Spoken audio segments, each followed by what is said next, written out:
It's never failing. That's the plan of God for you and you and you and you. I keep emphasizing on you because I know you out there, God has something much, much better for you than what you think your life is right now. Get up and let's do this together. Because all things are working for my good. It's intentional, never failing. All things are working for my good. It's intentional, never failing. All things are working for my good. It's intentional,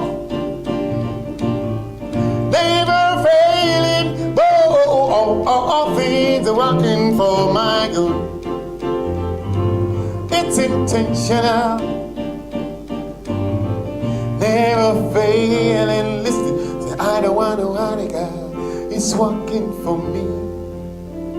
It's working for me. It's working for me. 'Cause I don't want to worry, God. It's working for me. It's working for me, me, man, it's working for me. It's working for you. That I don't want to worry, God, it's working for me. It's working for me. Oh. See, I don't want to worry, cause it's working for me. It's working for me. It's working for me. I don't want you to worry. Don't worry. It's working for you. It's working for you. It's working for you. Oh.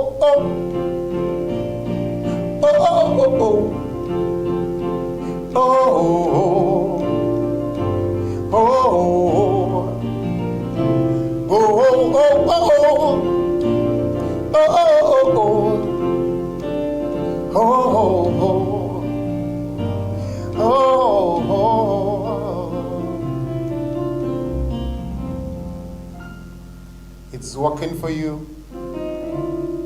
It will work for you. Just trust Him. He's faithful. I love you, Lord, for your mercy never fails me. All my days I've been held in your hand. From the moment that I wake till I lay my head, I will sing of the goodness of God. 'Cause all my life you have been faithful. 'Cause all my life you have been so good. With every breath that I am able, I will sing of the goodness of God.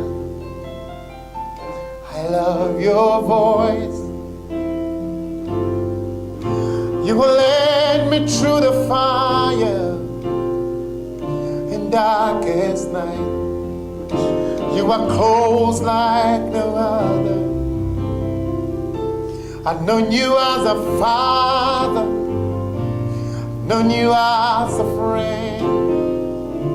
I have lived in the goodness of God. All my life you have been faithful.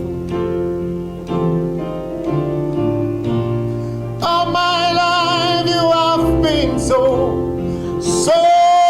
good. With every breath that I am able, I will sing of the goodness of God. Let's do this together. Oh, all my life you have been faithful, faithful, faithful. And all my life you have been so, so good. With every breath that I am able, I will sing of the goodness of God. I will sing of the goodness of God. I will sing of the goodness of God. For your goodness is running out, it's running after me. Your goodness is running out, it's running after me. Your goodness is running after, it's running after me. Hayalabo shani bananoza bilesotona tanejeda pale sukotuzeda. He's running after me. Your goodness is running after, it's running after me. Yeah. Oh. But he's sitting to today. He's running after me. Your goodness is running after. It's running after me. Your goodness is running after. It's running after.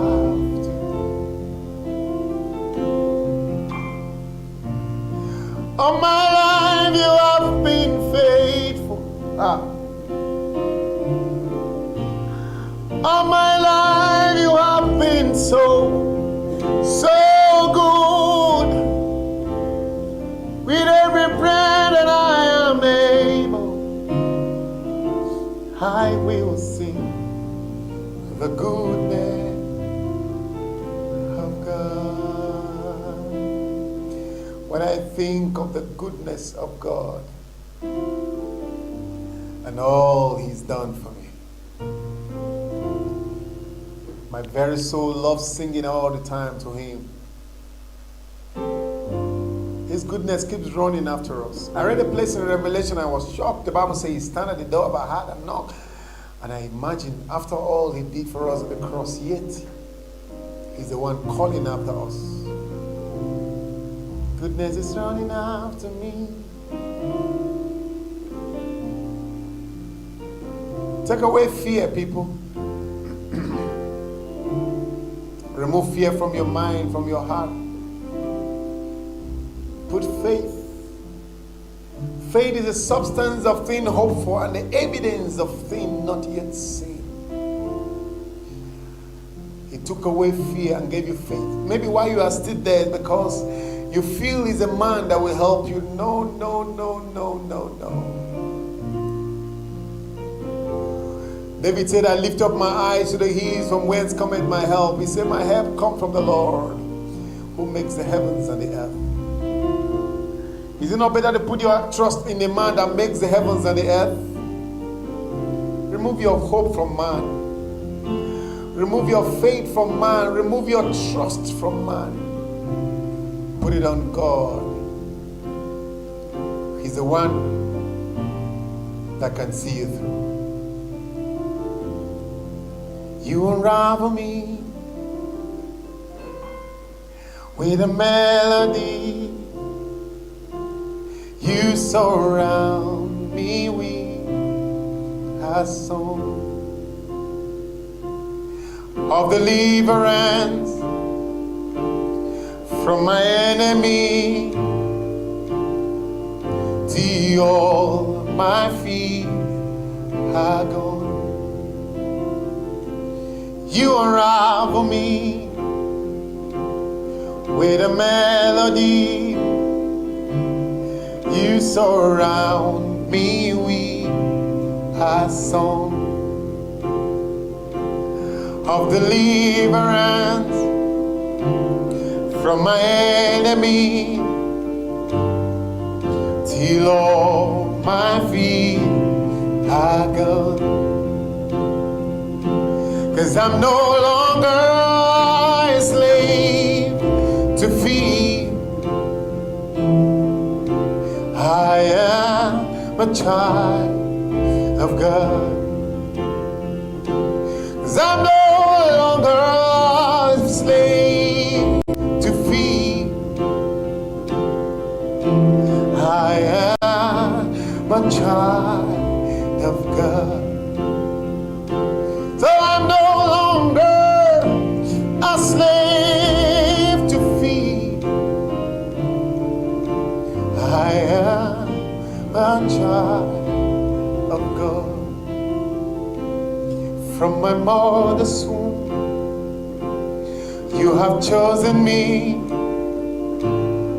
You've anointed me to sing song of deliverance from my enemy, till all my fears are gone. God, I'm no longer a slave to fear. I am a child of God. 'Cause I'm no longer a slave to fear. I am a child of God. I'm no longer a slave to fear. I am a child of God. The fear of the unknown, the fear of tomorrow, can be dangerous because it can keep you at the place.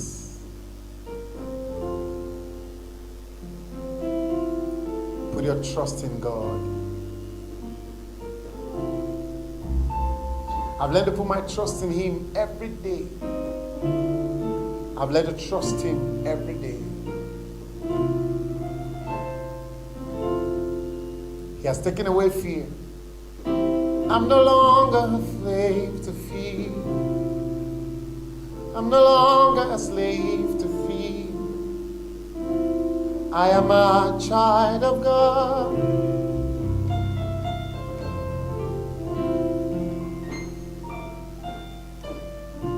When you are a child of a president, you fear nothing.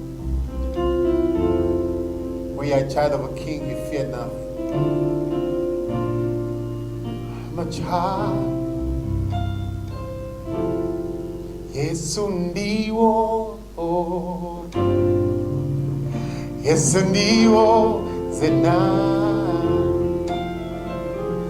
Abandonya kabamure, kane kwese mugwe munda. Yesu ndiwo, ndiwo, Yesu ndiwo zena. Bandonya kabamulwe, kane kwese mugwe munda. Yesu ndiwo, ndiwo, ndiwo, Yesu ndiwo zena. Bandonya kabamulwe, kane kwese mugwe munda. That's for my Ugandan brothers.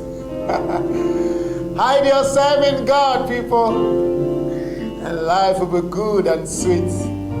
Thank you, Father. Let's do this together as we try to round up.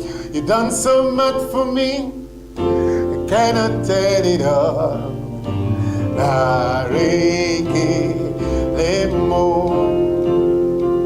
If I have 10,000 tongues, it still wouldn't be enough.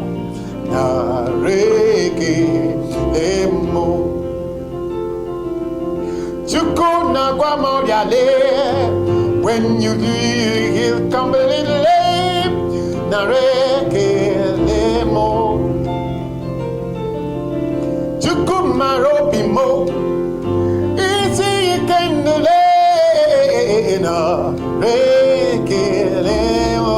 everybody say, what shall I render to Jehovah? For we What shall I render to Jehovah? For he has done so very much for me. What shall I render to Jehovah? For he has done so very much for me. What shall I render to Jehovah? For he has done so very much for me. Everybody lift your voice and say, Noro Narai Narekele Narekele Mo. Give it up, oh Jesus. Narekele Narekele Mo.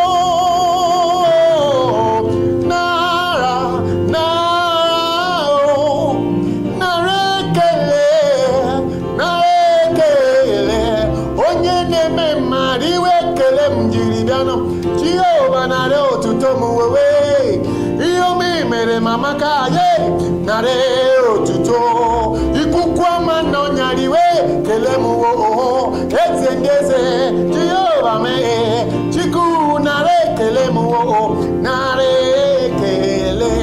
Lift your voice and give him glory na na na na na na na na na na na nare kele na rekele ikosito mi palamonzi da de shededo. Manimiri moru de nanache kushana da da da pambe sito nana likibada bada bolo suridide pampurite mashula hanade iye ala hosina nare kele mara nara nara nara nara nana nana nana nara nare kele mo nare kele.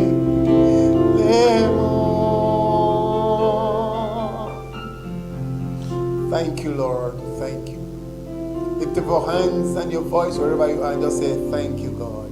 At least for the life that you're living, say, thank you, God. For the breath that you have, say, thank you, God. I love you, Jesus. Thank you, Father. I have one last word for you.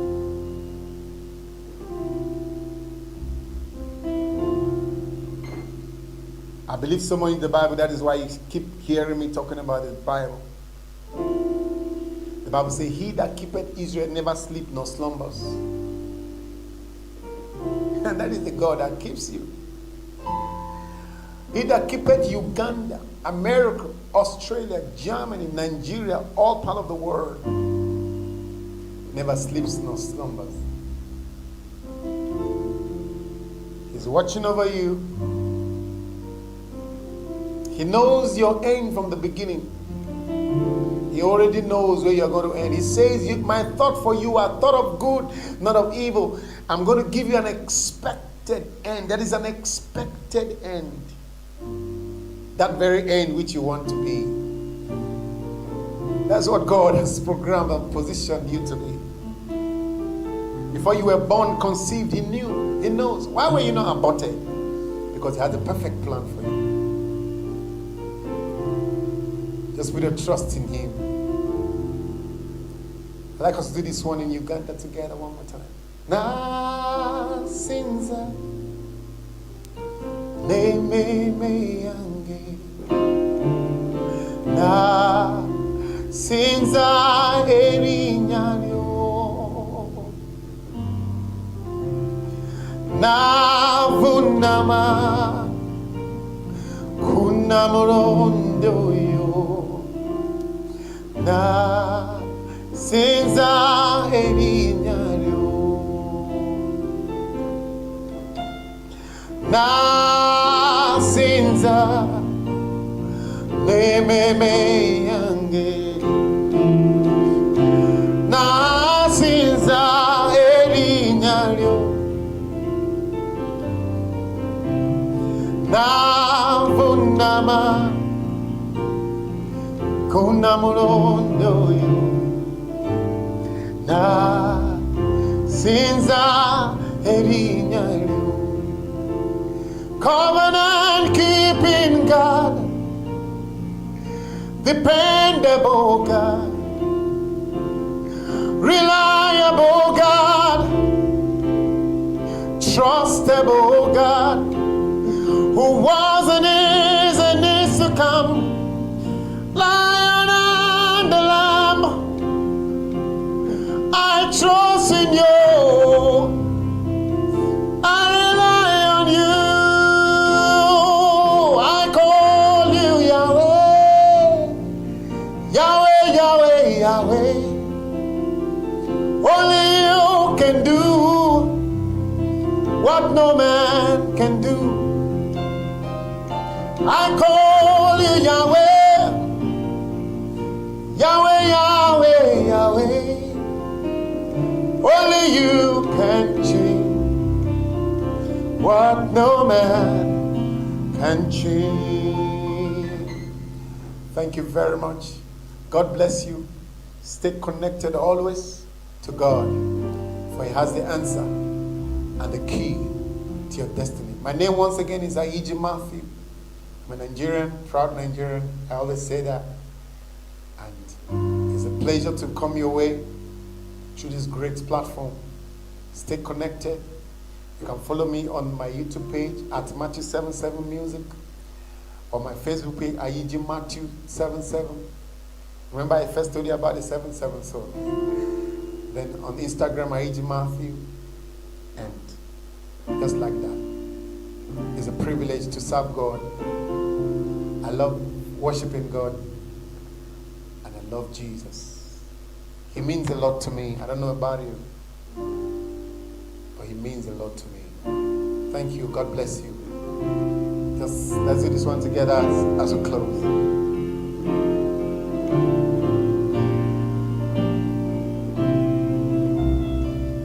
I'm deep in love with you, Abba Father.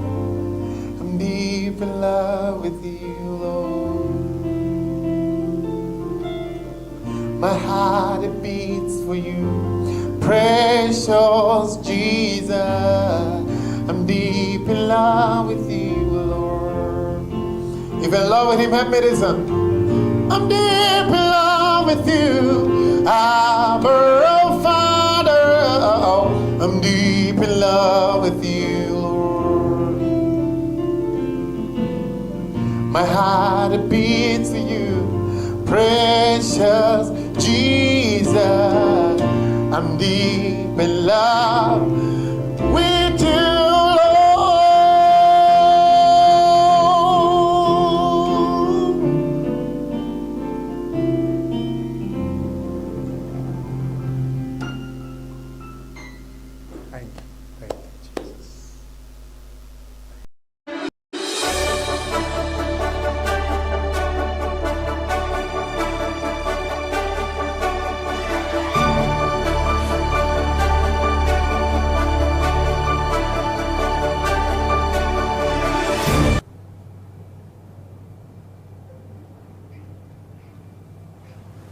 Welcome back from that break. My name is Eddie Okela, and this is the Creative Industry Talk, where we discussed everything about creativity in Uganda and beyond the borders. Of course, we will have to start from here, talking about the creative minds and talking about the things that affect the creative industry in Uganda. Today's topic is about the challenges of 2022 or 2022 challenges that faces the creative industry or the creative art scene in Uganda, the independent creative art scene in Uganda. We have those independents and we need them, like Faisal said, and they need to be part of the show and a part of the conversation going forward. Faisal, welcome back to the program. Yeah. We left at a point when we were talking about what do we refer to the independents, and you've talked about it. I want to ask you my second question, which is, now that government is actually opening up and we now know who the independents are, you know, is opening up the performing arts to operate?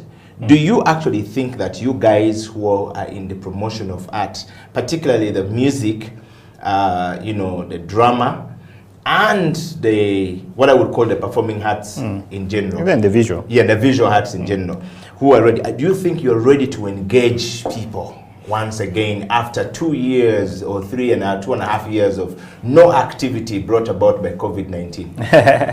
I think the advantage of the lockdown and the past 2 years has been like most of the creatives, whether they are independent or not, have been engaged in a process of creating content, and I'm curious to see what's going to come out of this now that we are free to start working. I'm sure everyone is going to be ready to prepare to present something that they've been working on. So I'm not really worried about if there is content.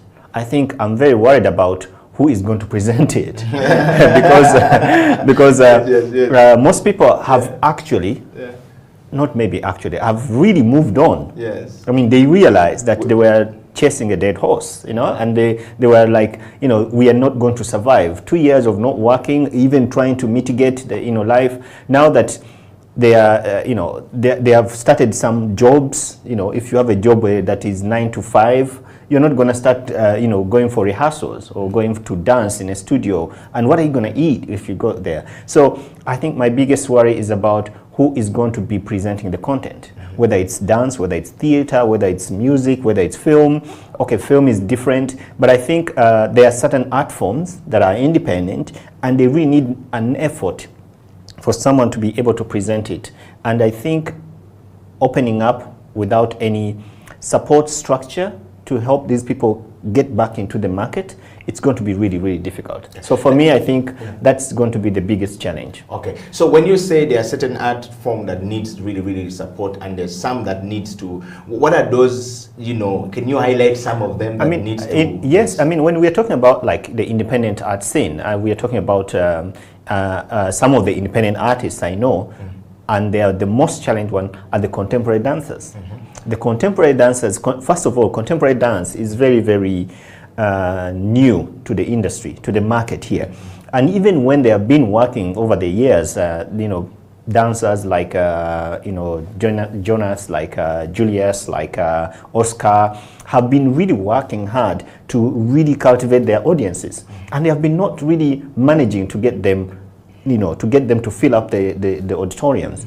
And now that they are back, they need a lot of time. They need at least 6 to 8 months to prepare a production, and which means that now that they don't have money and they're opened up to start, they needed someone to, or they needed some kind of like a support fund to get them to start, so that they can be able to prepare their work to present it to the audiences. Okay. Yeah. And what kind of support are we looking at here? Money, of course. I mean, it's money. I don't think there's anything else. Maybe also space. Space is also an important thing, because some of them need space. They might have time and they might have money to survive on where to stay, but they definitely need space to rehearse on. Before I go to the next question, Faisal, I know you're talking about something very important, and I know it's coming from a genuine point. But taking case in point in Uganda here, where coming out and saying we need help in this kind of area has always been termed as opportunity for somebody to take advantage of you and to control the way you think, particularly from the artist's point of view, where you think. Artists in Uganda, because some of the musical artists ended up in politics, and so it has complicated the situation of help and money in Uganda, that now when we talk about it, the artist is seen and feared, particularly from the music point of view, and writers as these guys. We had not thought about the power they hold, they will, until they went into politics where they are not supposed to be. And now they're becoming more and more prominent in that space. So the traditional political operation and thinking and ideology, when an artist come out to say we need help, it's instead an opportunity for them to squeeze them more, and to say, hold this one here, give this one. How are we going to move forward? I think it's a challenge on both ways. For me, I mean, there are people who are independent and they don't seek, how do you call those? Envelopes. They don't seek, they don't go begging, Of course, there is another way of begging. Like we go to organizations, we go to foundations, we beg, yes. But this functional begging, whereby also the givers make it difficult for the people who are being given to feel like they are being supported genuinely. So for me, it will be very difficult to convince myself to go and ask government for support. It will be very, very difficult, because I know the moment I do that, I would have made a choice. They will say, you chose a side. You get what I mean? I love my independence. I love to be neutral. I don't do politics. And I can't go for political money, because it gives me a feeling of like I am not honest with myself, and I'm not honest with the principles of my work, so I can't go there. Yet there are others who feel like they don't have a choice. They have to go for it, and you can't blame them, because if there was a structure which could say like the government as a government, not the parties or the politics, but the government has the way it does for other institutions, that if you want money, you go to this institution, and that money, you apply for it. If you are genuinely able to receive that money, you get it like anyone else. But there isn't that structure. So they resort to shortcuts, and these shortcuts are not really sustainable as well. Yeah, I would like to think that the structure is there, because we have a ministry of creative that is responsible. Yeah, but it's not. And then we also have another one, a duplication of that under the Presidential Roundtable Initiative to help the creative industry. It has a huge document which I read last time, and then whenever you try to look for the people who are actually really that you should look for in the creative industry, you can't seem to find who is responsible. One time I reached out to Amos Wekesa, and I was saying, but Wekesa, you sit in this, committee. Can you please tell me who are the people representing the creative arts industry? Because there's a document. And Amos said, let me look around and see. Up to now, Amos has not yet given me who they are. But yet when you hear awards happening in Uganda, we had a recent award where award was organized in record time in the history of the world. Uganda has an award where it was organized Let's in not 2 talk months. about our friend. Yes. No, he did a good job. No. I'm talking about. He did his best. There was a group of people that came in to work with that artist. It's not an artist. Artist had the award, which was going to be given, but the effort was not him. It was. I would like to think that there was a group of people that came in to help artists. And also that was an initiative to say, as we're opening it up, we want to appreciate a certain group of people in the art industry. And the award was given out. My issue was not because the award was given out. My issue was that the artist actually seems to have been squeezed. When the award came in, they couldn't even think about the process of sustaining the big award.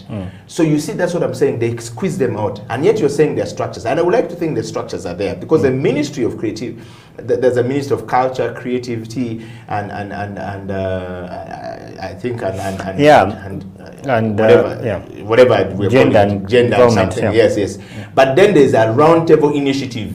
Presidential roundtable initiative on creative arts industry, where they're actually saying we need to start regulating this industry. So that structure exists. But is it genuine? No, I think the challenge, as we say, the challenge with our politics, and I will not say the challenge with our ministry or whatever, it's all politics. And I think there hasn't been a genuine effort to make to have a vision that everyone is contributing to. And that's really the biggest problem. You cannot start putting up round tables and whatever when you don't know what they are going to do. And I've had this conversation with the commissioners, and I told them, what this country needs is to hold some of these processes, because you're spending money, but you're not really understanding what you're spending money on. Let us first hold and see what do we need as a country. Give ourselves a year and assess who is there. What does Faizo do? What do we spend all the money that we spend on? Why are we building Lunkulu? No one has ever come to ask, why are we building this area? But then when they see that, Faizo has bought this island and is trying to build a space, they also say, let's also go, let's find 10 acres in Mabida. Maybe we can put a building there and call it a film studio. No, that's not what this country needs. You need to sit together with all your stakeholders and identify the loopholes, the opportunities, the challenges, and then you can mitigate them together. It's all our country. And every investment that we are making, we are putting in money, you are putting in money. If we put it together and we know, if I'm spending 400 million, in 2018, I spent over 500 million on arts education. So if that money was redirected to go to the right people, and the ministry could also say, okay, we need to, for me, one of the biggest problems I find here, now the schools are open, is that we don't have arts teachers. And I've told these guys, like, we don't have arts teachers, and we have a whole curriculum that could help them to teach people to learn how to teach art in schools. And they are like, no, it has to go through the government. I understand. But what is your effort to make that happen? Because you know very well that kids are going to go back to school. They're going to be learning art as you're pushing it to be part of the curriculum. But there is no one who is able to teach that curriculum to the kids. So why don't we work together? We have the content, we have the curriculum, you have the people, the teachers that you have who don't know how to teach. Then let's work together to teach them. And this effort is when someone has a settled mind, when someone has a very interested developmental kind of concept and a shared vision that I want to work with other stakeholders to take this place forward. So when we look at the independent artists, when we look at the supported social artists, when we look at all these business people who are doing it, everyone is doing everything on their own, including the government. So that's a very bad situation. And it's going to take a long time to get out of it. So what we have to do as a people, for me, I just do what I need to do, what I think is right to do. And I don't want to wait in that line, waiting for them to wake up. No, I do what I'm supposed to do, and I work with those who are open-minded, and then we see where we can go. Then the rest who come along next time, they'll pick it up from there. Wow. We're talking about the 2022 challenges for the independent creative arts scene in Uganda, creative artist in Uganda. My name is Eddie Okela and Faizo Chiwewa, and this is the Creative Industry Talk. And of course, we want to hear from you. What are your views on what Faizo is talking about? What are your views on the stuff that we're talking about here? You can send us your comments either on Facebook or YouTube, on Twitter. We are live on YouTube at, of course, go to House of Talent TV studio, and please subscribe, share, fan, wide if you're creative mind. And of course, we are live on Facebook, House of Talent Uganda. Go there, send us your kisses and disses. Tell us what you want to hear, what you want to hear from us, and also your views, because you have views. You're a creative mind, you have views, or you think you know somebody in the creative industry who is struggling, and they need help. You can share those views, and we can give you some tips here on how you can go about it. Now, before we go for a break, Faizo, I want to ask you my next question. You're talking about funding, and you talk about the president says we're going to open. The country is going to open come 21st, and everyone is looking forward to it. I've known artists who are already working on their art pieces. People are working on opening up for exhibitions. The visual arts sector is opening. I visited. Senson is busy with a lot of stuff. Senson, the whole gallery was about COVID-19 and mask. I said, hey, Senson, man, what's going on? He says, well, this is what we're selling at the time. There's a lot. And I said that I felt a bit hard that Senson, with all his creativity, was zeroed down to only thinking COVID, because that's all that was there. And I understand where Senson's coming from, because he has to survive. He has to do something around the situation surrounding the circumstances that are prevailing at the moment. Yes. But so when I went there, they said, no, we're now opening up. And I'm yet to visit Paulo Kiki or Juicy Art Gallery. These are the big top names in this industry who are totally not working. And I want to see what they're coming. So many of them are coming up with a lot of stuff that is going on. But my question to you is, Faizo, do you think there is enough funds to start to open up, first of all, for artists and from promoters like you and programmers like you? Need to tell us this, because you are in that space. And number two, are there any support funds for the independent arts industry? I think, to be honest, there's not enough fund, because there's no, and I don't want to look out to the diaspora, where I say, okay, let's go to Europe and America to look for money. Those are extras. Those are really favors. Like when we get money from Europe or America, those people are doing us a favor, because they're giving us their taxpayers' money. Like we have our taxpayers' money here, and we decide to give it to these people who chase us off the road every day. with sirens. What are they? Police. Those no, these guys with government cars. Yes. The government workers. So it shows. Servants. It shows where our choices are. We are not. I think for me, if if government was serious, and I really don't want to drill into what government does and what they don't do, but I think if they were serious, they would have said, okay, we're going to open up these guys, but how are we going to help them to kickstart their lives? Of course, they will say, oh no, but we had money from Gulu, we gave them money, every, group, or they had groups, associations, we gave them money. Yes, that money was given, but that was for helping them to go through the process that they are not working. But now they are starting to open up. Many people have their theaters or spaces, they are like the schools. They are all, deteriorating. They don't have space where to go. Some of the costume, the technical people, like I was talking to Rasby the other time, and he was saying me, all his cables are eaten up by, they are rusted. Yes. He has to invest a lot of money in revamping, cleaning, and setting up his system again. Yes. So how is he going to get money? How is he supported to be able to get back on his feet? I think they should have done that. The way they have done, to think about the schools and give them 1.5 million each school to start to invest as a seed money for COVID only. I don't know what else. I saw it on the news. I don't read that news that much, but I saw that they gave each school 1.5 for COVID, whatever. They should have also said that the industry is open now.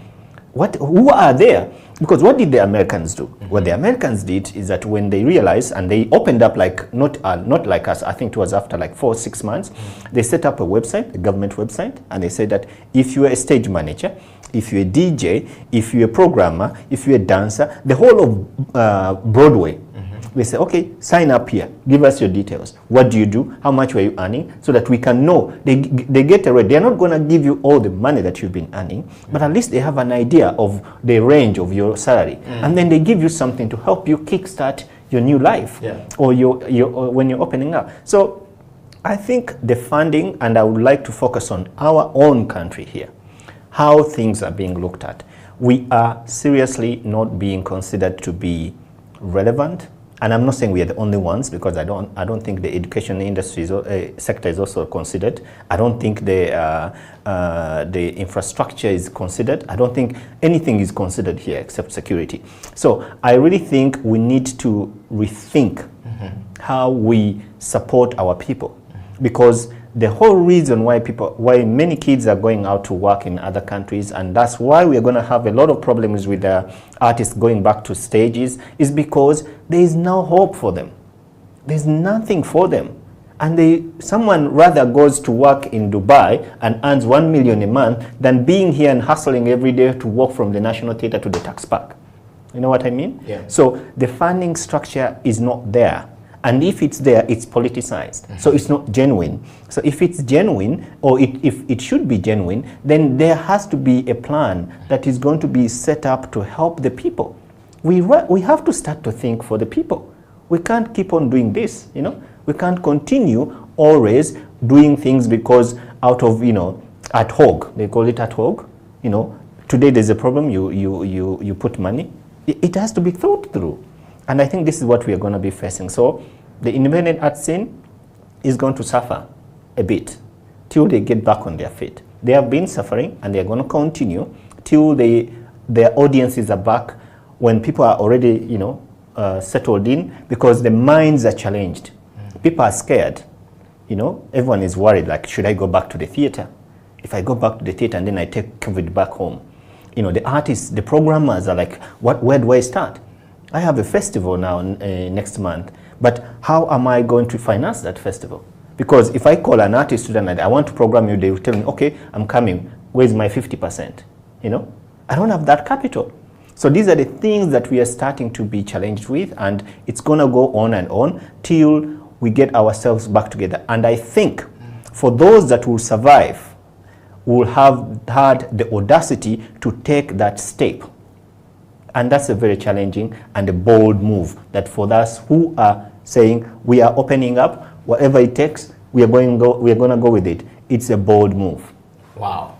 Well, this is the Creative Industry Talk. You are watching Faizo Chiwewa there, talking about the 2022 challenges that faces, an independent creative mind, independent art scene in Uganda. We're going to take a break, and when we come back, Faizo and I will discuss the last question of the show, but also we'll be picking comments from you on Facebook, on Messenger, on Twitter, on YouTube, and we're going to sample some of them here. Please keep them coming, keep the kisses and disses coming. What are your thoughts when we're talking about the challenges of 2022 that faces the independent art scene in Uganda? Are you an independent artist in Uganda? You have challenges. How are you going to mitigate these challenges going forward now that the industry is opening up, for people to interact with their with the followers of the art in every art form in Uganda, in the creative space in Uganda? What do you have? Stay right there. We'll be right back after this break. This is the Creative Industry Talk.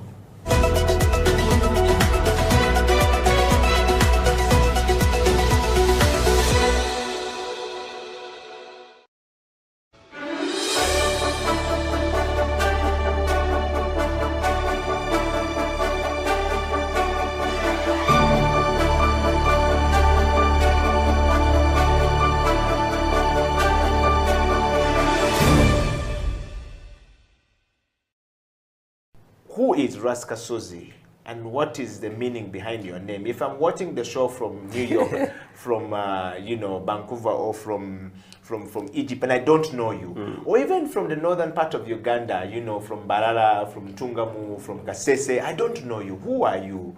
And what are the values that define you as a person? Basically, I'm an African. Like Ras, R-A-S to me is African.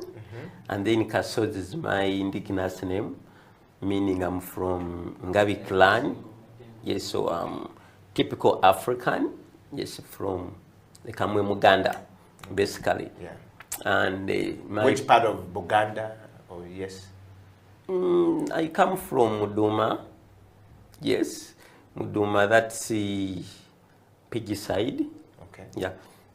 So with the purpose of... Is that the central part of Uganda? Yes, central part of Uganda. Yeah, please go on. Yes, I'm coming from a central part of Uganda. Yes. Uganda, yes. And I have a purpose of living. I got an opportunity to know why I live. Business-wise, I make clothes, but why I'm on earth is I nurture possibilities. Okay. So my purpose is so much into supporting the youth, spreading the talent I have, teaching, through love, magnetic, sharing ideas, and also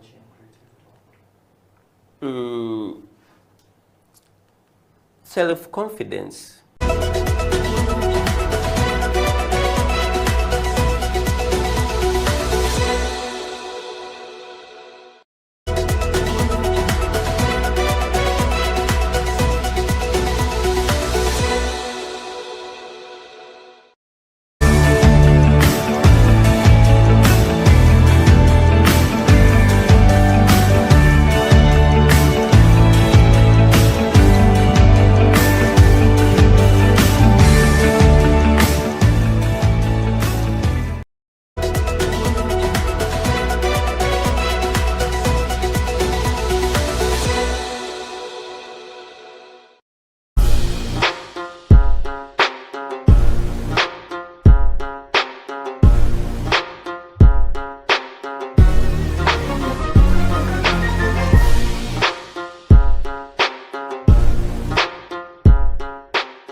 Sylvester, let's talk about the multilingual. I mean, this is really a very great piece of work. You've talked about multilingual, and we've seen a girl there singing in Lutoro. That's the first time I've never heard of a rapper in Lutoro, in that language. So yeah. No, I know. Actually, she was rapping in no, that's Runyoro? That's Runyoro. Runyoro, yes, Runyoro, yes. Yeah, but it being a multilingual platform, it has also introduced us to,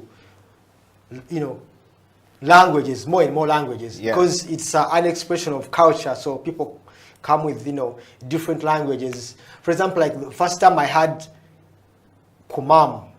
Do you know that there's a language called Kumam? Kumam, yes. Kumam, yes, but it's between Teso and Namo, yes. But it's a tribe of like they have a small population. Yes. Yeah. So that was the first time I was like, wow, what language is this? And she said there were two guys, they were Kumam. Yes. And they featured on the 2015 album. Yes. And it was sounding so nice that you're forced to ask what language it is, you know. And it was so nice. Then there are some languages, you know them, but you've never had someone, use them in a song as an expression, like Lugisu, like Kejong, and so many others. Yes, others who've gone up listening to them, but we've never had someone, using them in a rap song. So it has been an eye-opener even for us as organizers,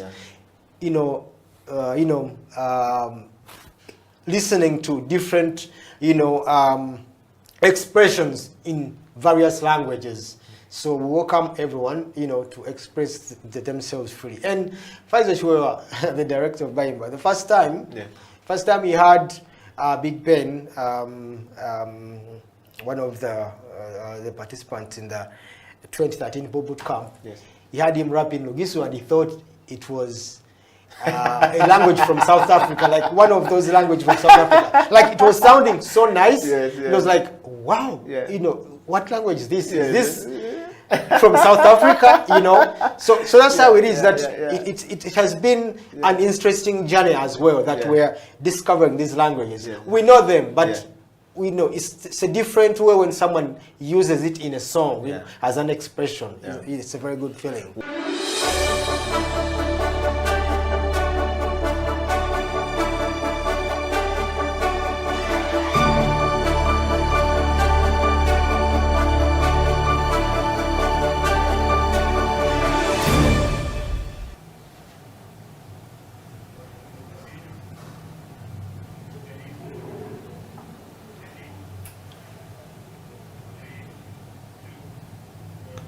Welcome back from the break. My name is Eddie Okila, and this is the Creative Industry Talk.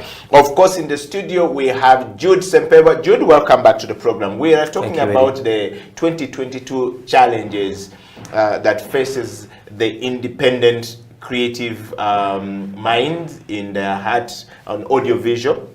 And of course, we're looking at the readiness of us in 2022. The events in Uganda has been, locked down for so long, and we're coming back. We want to know from you, Jude. First of all, a beautiful story you've told us right there. When we talk about, for example, the independent creative arts industry in Uganda or in audiovisual sector, what are we really referring, to? From the event supply, part, because normally people just talk. You find me having one speaker. I also call myself an event supply chain person, but I'm not. But so when we talk about this, what are we really referring to? I can sum all that in just one word. Yes. Relevance. That's it. I want you to break the relevance. 2022. Yes. Relevance. You have to be relevant. When our industry closed in March 2020, it was actually a crash. It crashed down. We had a couple of bookings, very many bookings. Remember, as I told you, 2019 had been a very beautiful year, and it was carrying itself over into 2020. As soon as COVID came in, everything crashed. We lost all our entire bookings, all the bookings. We had nothing happening. Warehouses were locked. It was termed as a dead stock from that point then.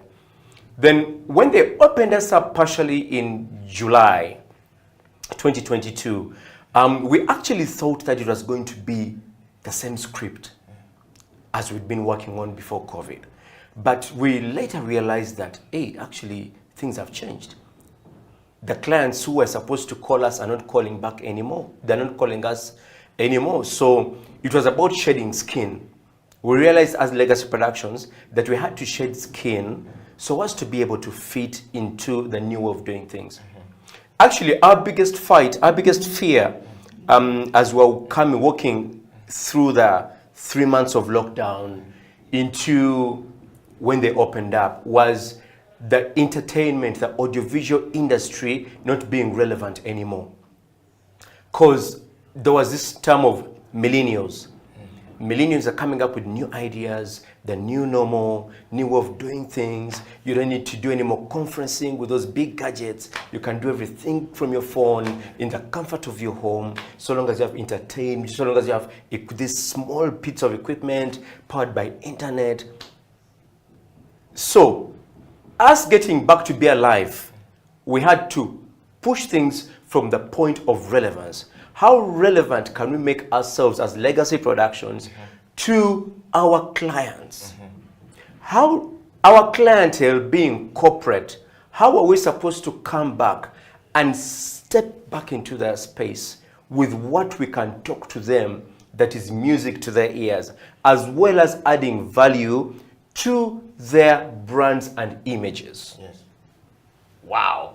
Well, I mean, a lot of people don't think about this thing, Jude, when you're talking about, and when we talk about independent creatives, we're seeing the real meaning of it coming from you and what you've just explained. Jude, a quick one. Now that government is opening up, you know, the performance art, you know, to operate again and to start doing things, do you think that you guys in the audiovisual sector, as the event supply chain, are actually ready to engage after 2 years or 2.5 years? Are you ready to engage again to the public, or do you need help? Yes. When it comes to a bit of help, yes. Us in the audiovisual and events creative space, Yes. there are 2 dimensions to this. Yes. Yeah, we have 2 types of clientele that we feed. Yeah. There's a clientele that is into purely entertainment, being happy, even being happy for no reason. Yes. Right now, everyone wants to be happy. Yeah, even Yes, happy the for no stress- reason. the stress Yeah, of COVID-19. the stress, the Yeah. COVID, we've been locked up, Yes. and all things like that. Everyone just wants to be happy. Yeah. But those happen at night, on the weekend, and all. Yeah. Then there is the bit of, that is the entertainment bit, purely entertainment bit. You know, which you have to get creative for. Then there is the infotainment bit. Yeah. Infotainment is where someone wants to be happy for a reason. I go out there, I have my company, I need to put out this campaign, I need to launch this, I need to run this platform, I need to run this conference. That is infotainment, whereby there is relevance and a journal attached to my after production. Yeah. If I went for a concert, I mean, there's nothing much I can account for at the end of the concert. Yeah. Nothing much. But if it's a conference, there's a lot more to account for. So, are we ready to open up?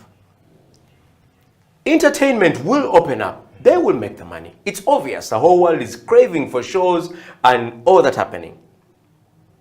But most of those have been in limbo because of the lockdown situation. Yes. On the corporate side, which is infotainment, if you were wise enough to realize what is relevant to the corporate client, the corporate client has been active since July 2020. True. Post a little bit, Yes. during the second lockdown of 2021, Which that was hit around hard, so hard. which didn't even hit Jude. which didn't even hit so much. Yes. If you are into infotainment, trust me, Legacy has been open ever since. So if you ask me a question, if we are ready to be open, well, we've been open. Because we've been serving our corporate clients Yes. who had that urge to be out there and be relevant on the global scene. Yes. The ones in entertainment, those doing the concerts and the being happies and all of that, those supplying the churches. Those can prepare themselves to open up. But on our side as Legacy Productions, looking from the point of relevance to our end clientele, we have been open and we only hope for things to get better. Yes. On that note, Jude, I want to ask you a question. Please. Generally, you have been actually operating because you're fixed, like you said, relevance. You've spoken about it quite very clearly. Do you think the general industry, your industry, audiovisual, is actually ready to open up? Do you see that happening? Some people were hearing that the cables are eaten up by cockroaches and rats, and they need to fly to China and start all over again, and some have loans to start with. Where does that place us? I know that we've talked about Jude and Legacy being very relevant because you are thinking creatively and you are thinking to open, and you've actually thought creatively to open up doors for businesses and continue being relevant during the time. What about the general picture of the industry as we draw near to the moment everybody is waiting for? As we draw near to the moment when they're going to open up the entire economy, I'd just like to let my colleagues in the industry know that a lot has changed. Yes. A lot has changed ever since. And I guess I've been seeing how things have been moving. The industry is quite very demanding, quite very, very, very demanding. You have to be creative. Creative, first of all, from the mental point, of things. Thinking, there's a lot of thinking involved because you have to provide solutions. Clients are now looking out for solutions. Not just you carrying equipment and bringing it to them to serve, to do whatever you want, but the equipment has to be able to answer a question. It must be able to solve. A client needs to see value from something that you're going to provide them. So in the new time that we're going in, it's a solution offering time. There's very little razzmatazz being demanded at the moment. Razzmatazz, bright lights, all of that. Very little razzmatazz being demanded at the moment. People want to see numbers. People want to see performance. How have we performed? How has coming to Eddie for equipment, how has coming to Eddie to supply for our event benefited us? How do we account for the entire bill? How do we account for the millions that we've paid Eddie to supply for our event? What have we benefited? There has to be that cost-benefit ratio. It has to be in very good balance. And trust me, the benefit has to override the costs. So as they're opening up this entire industry, the demand is you need to offer solutions to clients. Things have changed. Technology, there's new technology in place. You should have embraced new technology. You should have embraced the way in which business is being done now. Companies no longer want to spend that much money on taking flights to attend a conference in Dubai, conference in Australia, wherever. You can stay in your office, attend a conference, and actually participate. You even make a presentation into that conference. Those are the solutions that clients are now looking out for. If you're walking into 24th January, into the gates, the wide open gates of 24th January. Which we have been crying for. Which you've been crying for. You're walking straight into those gates are going to be very wide open. But out there, it's a different ball game. It's a very different ball game. Wow. It takes on so much. But trust me, there are so many opportunities. So Jude, if I may interrupt, so you're basically saying, much as we are being open, much as we are looking forward to this day, if we're going back to this day with the same mentality we had in 2019, that the events is business as usual, basically, we're still not going to make it. That's what you're saying. It will be hard. It will be hard to make it. It will be hard to make it. Because when my brothers who are doing the concerts and all of that, people can imagine the inconvenience of walking into the stadium and all of that. We need to think of new solutions, new creative solutions. True. Online ticketing, e-ticketing, one access passes, you know.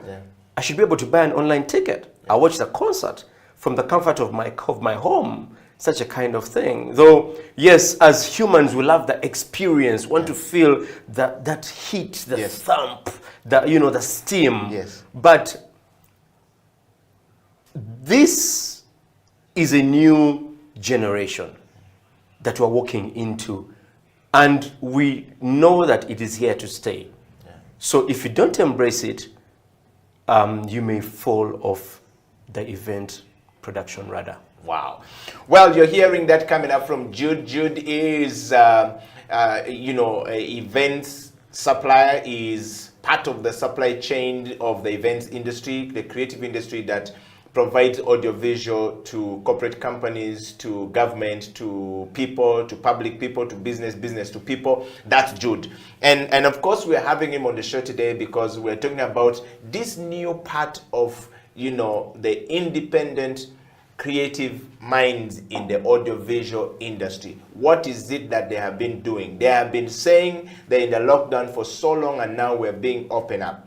Are they ready to go? We needed to have somebody who can give us a perspective of what is going on in that space, and Jude is here to give us that. We want you to subscribe, like, share far and wide. This is the House of Talent Television. Of course, my name is Eddie Okela. Jude, I want to have a couple of questions before we take another break here. Please. And I want to start from a gentleman here who says, Eddie Okela, thank you very much for bringing Jude in. Jude is my OB. That guy, whatever he's talked about is true. Used to move with a Walkman on him and his brothers were the kings of Namilian College. And I'm happy to see him there. My question to Jude is, he's talking about thinking creatively, going forward. But many of the people in the space are asking government to give them support. Jude is not asking government to give them support. Oh, he has already received. What is it that he can share with us? Well, I think Jude, you've shared something, but I think you can answer his question. He's basically saying that there have been a lot going on, and you're saying you're sharing thinking creatively. In what ways should people continue to think creatively? He says he has a brother. I have a brother, a younger brother, who is inspired into that space, but he seems to be losing hope. He had bought some small equipment, got some loans here. The banks have been on our case. He's almost sold his land during the time. We're hoping that this time around we're not going to lose his home. Jude, what do you say to a man like this? Yeah, that brother of mine talked of maybe some funding coming in, receiving some money from the back. Yes. We didn't receive anything like that. Yes, we had some other people received it, but us, we didn't. But from our space as legacy, research and development. Research and development. Yeah. Very many people can make it in this game, but they don't want to put in time. They don't want to burn the midnight oil. That midnight oil. Prep. Go out there. There's information everywhere. Information around anything you want to do. Because you know what? You're not the first one to think about it. Yes. Just like when you fall sick, you go to a hospital, it's not the first time the doctor is hearing about that. Even if it fails here locally, they'll push you to India. They have a solution for you. So that's it about creativeness and our industry. Think. Always take time to research. Look at the times that we're in. You always find a way out. And also, Rome wasn't built in a day. You can start from somewhere small. Legacy, we started off in a bar. I was a DJ. I had 2 speakers. But those 2 speakers can do a meeting. They can do a full-day meeting. Add 2 more speakers, you can do a conference. And you get paid. So let that young person not think that you require heaps of money. Don't rush so fast to the bank. Yeah. Save. Save as much as possible. And once you've started rolling off, plow back. Most of the money that you make, bring it back. Don't jump from one thing to another. Focus. Look, target for that bull's eye. That bull's eye. That's where the gold is. It's not targeted within a year or 2. And that's why we fail a lot. Exactly. Yes. Exactly. 2003, 2020, I've been doing one thing. I'm still doing one thing. One thing. Okay? So long as you have the love for it, because you know what? You're not pushed in the morning to go and do this job. Yes. It's a passion. It's a culture in you. Yes. You're not pushed. That's it. But if you want to buy speakers, then again you want to go and do a small butchery business, then you want to go into agriculture. Yes, you are splitting your opportunities, you're splitting your finances. Yeah. Focus on this one thing. You can make it. Wow. Rome wasn't built in a day. Wow. Jude, I have another question here before we take another break. Eddie Okila, thank you very much for the show. My name is James, and I'm watching this show from Germany.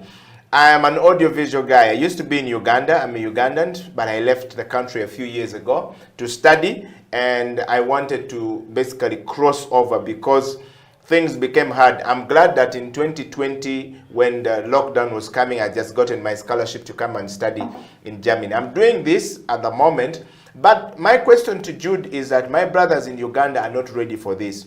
Ugandans are a bit lazy and not think very much, or Africa in general. We don't want to think creatively, and yet we're very creative minds, we're very organized people. My question to Jude though is, Jude talks about we need to think creatively and we need to, but what about those who cannot get the kind of contract that Jude is getting today? What advice does Jude have for them to go forward? Well, I think that first of all, Jude, you're going to answer this question.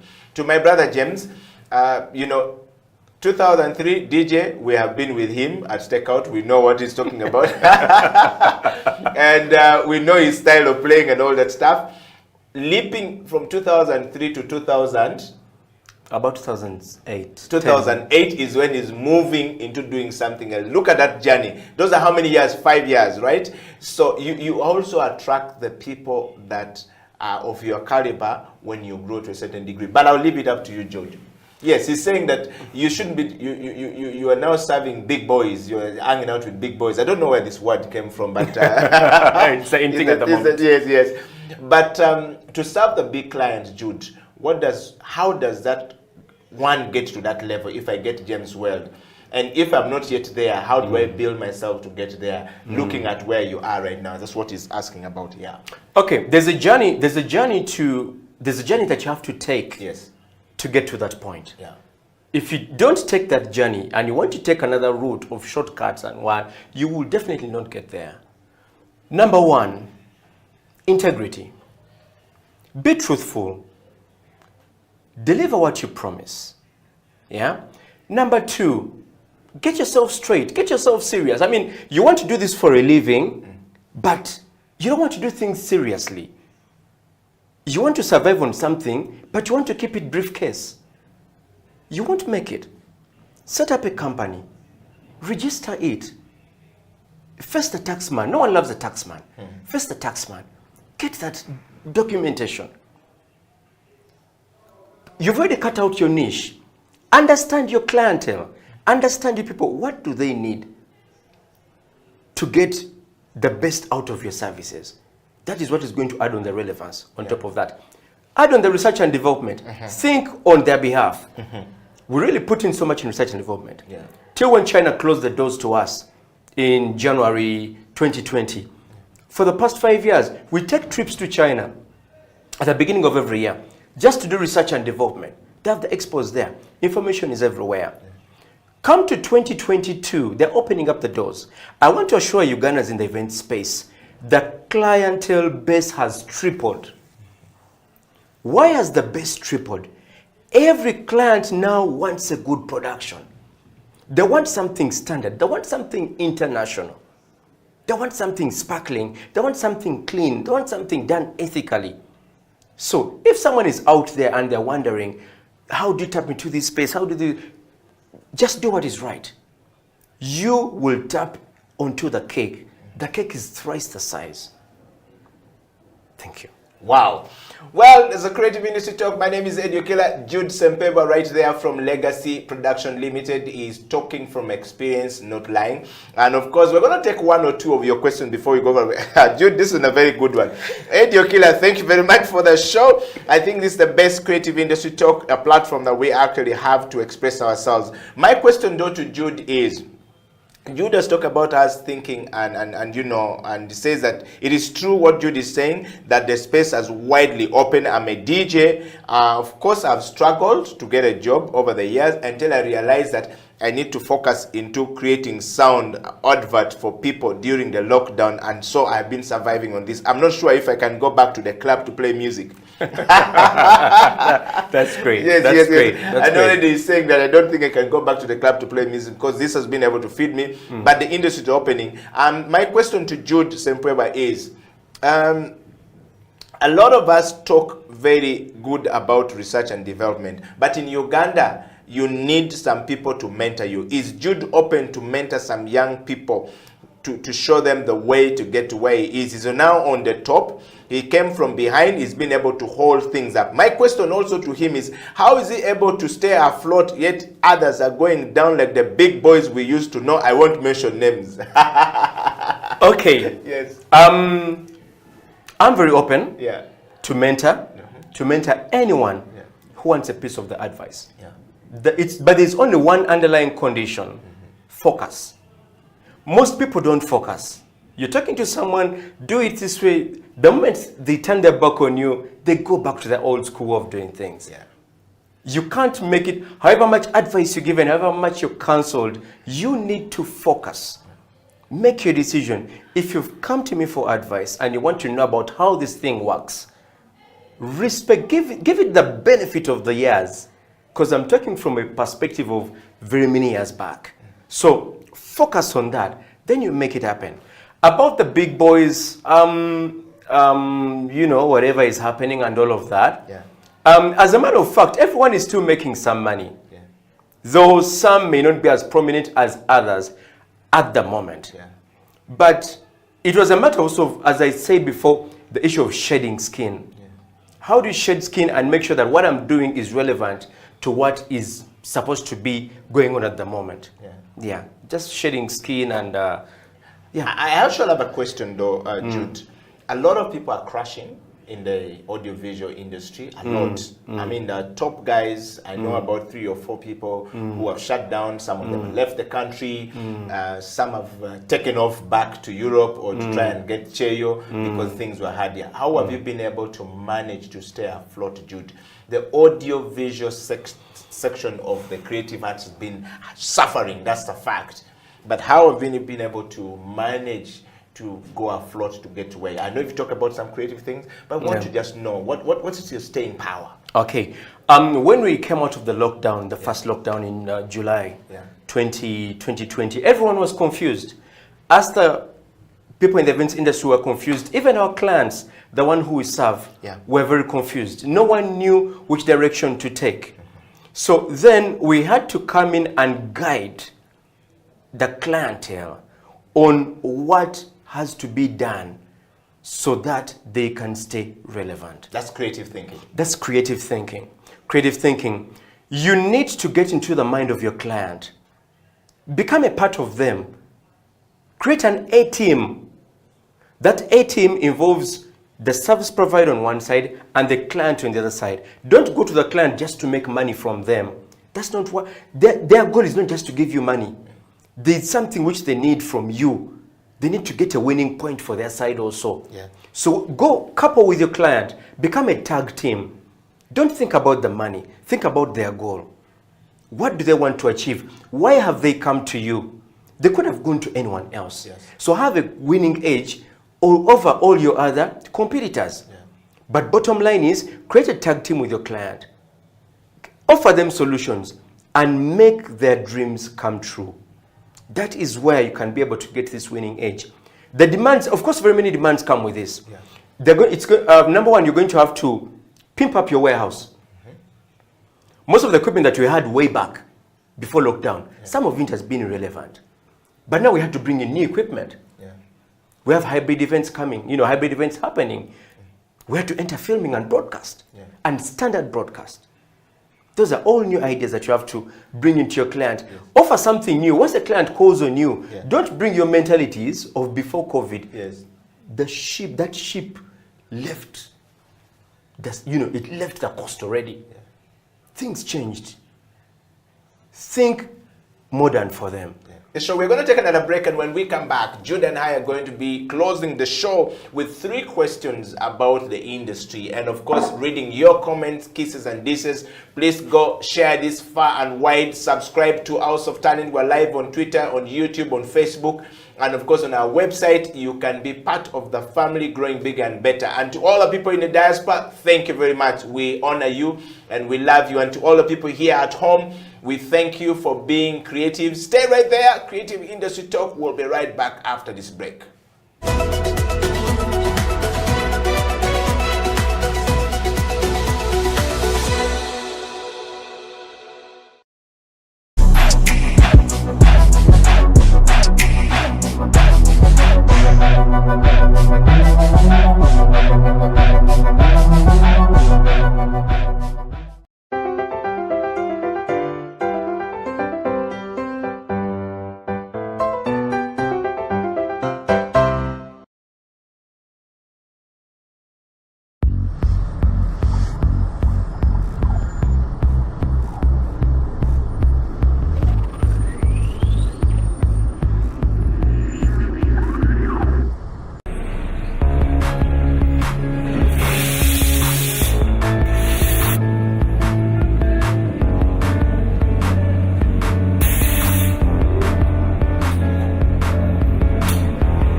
people at the moment are struggling to understand the older generation because times have changed. Technology has come in. They've moved on. Yes.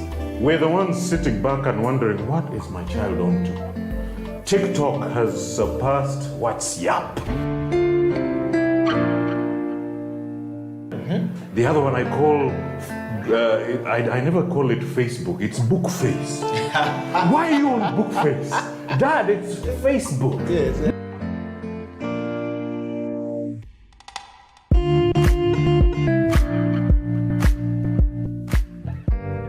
Me, I keep saying, I have a foot amongst the millennials. Yeah. And I understand the traditionalists. Okay. There's a song in the 60s, by the way, and in the 90s, 70s, where they're like, parents don't understand. Yes. Remember Prince? Yes. Prince.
Private sector is not yet fully utilized because not everybody can be employed by government.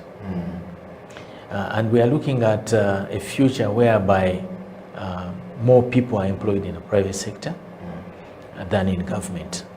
So I think if we all work hard, if we all work together and invest in the right areas, there's been a lot of talk about value addition in the agriculture sector, in the mineral sector. If there is enough investment in those areas, I think it can create enough jobs for our children and grandchildren. Okay. Yeah.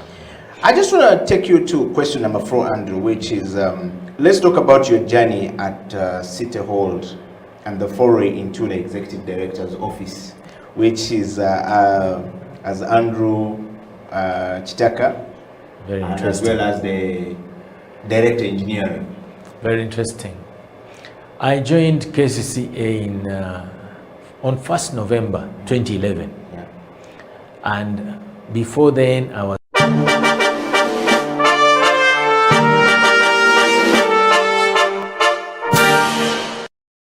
for so much. Yes. CEO of whatever. Yes. They give so much This is the reason why you are actually on the bench. because of my credibility. Thank you so much. But now they attack you, they vilify you, and the goal is to weaken you financially. Is to weaken your honor. These are slanderers. So I'm glad that someone would stay up at night to ask and learn about me. And I pray that in the next 2 months, because I know many Ugandans who travel overseas, when they go there, one of the things, because the media has been so much, and Sam Kutesa, the Minister of Foreign Affairs, has really not done a good job. He has dropped the ball on this issue. Why? So many of us are being accused of being gay killers, including me. You've just heard that person. Uganda is being accused that we kill gays, which actually is absolutely untrue. And because of this, it has affected our tourism. It affects people who go overseas to do work or study. It affects whenever you go to a conference. Hi, my name is Eddie Okila. Oh, where are you from? I'm from Uganda. Oh, you are the gay killers. And then you begin to describe things. So one of the things that I've done is I've written a book, which should be coming out. I know that I keep saying the same thing, but the work of doing a book takes a long time, and I wish I could be supported. You know, many people who write on this subject, like Sylvia Tamale, she's supported by the Rockefeller Foundation, Carnegie Foundation. There is money.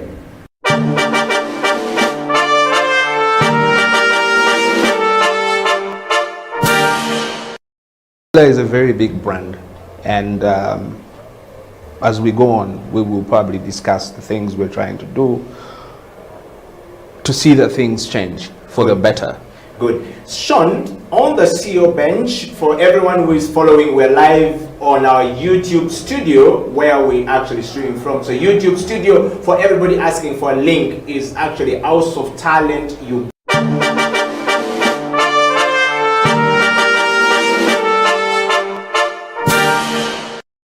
Confident in themselves and what they are offering. I think that's the biggest problem. Like, women will easily settle for a less pay than men would. Mona Onyeitodeke goes on to say, or I think it's a comment, says, I didn't know that beauty products are taxed at 60%. Whoa. They are. I pray that changes soon, but they are. So with that challenge of 60%,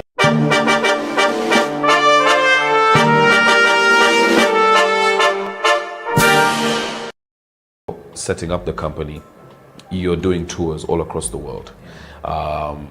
You know, a personal account is great, but how these things are taxed becomes important for you know, for your business later on. As soon as you cross that threshold of 50 million a year, you know, you're now in the interest becomes more shares. Yes.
Private sector is not yet fully utilized because not everybody can be employed by government. And we are looking at a future whereby more people are employed in the private sector than in government. So I think if we all work hard, if we all work together, and invest in the right areas, there's been a lot of talk about value addition in the agriculture sector, in the mineral sector. If there is enough investment in those areas, I think it can create enough jobs for our children and grandchildren. Okay. Yeah. I just want to take you to question number 4, Andrew, which is, let's talk about your journey at City Hall and the foray into the Executive Director's office, which is as Andrew Chitaka, Very and interesting. as well as the Director Engineering. Very interesting. I joined KCCA on 1st November 2011. And before then, I was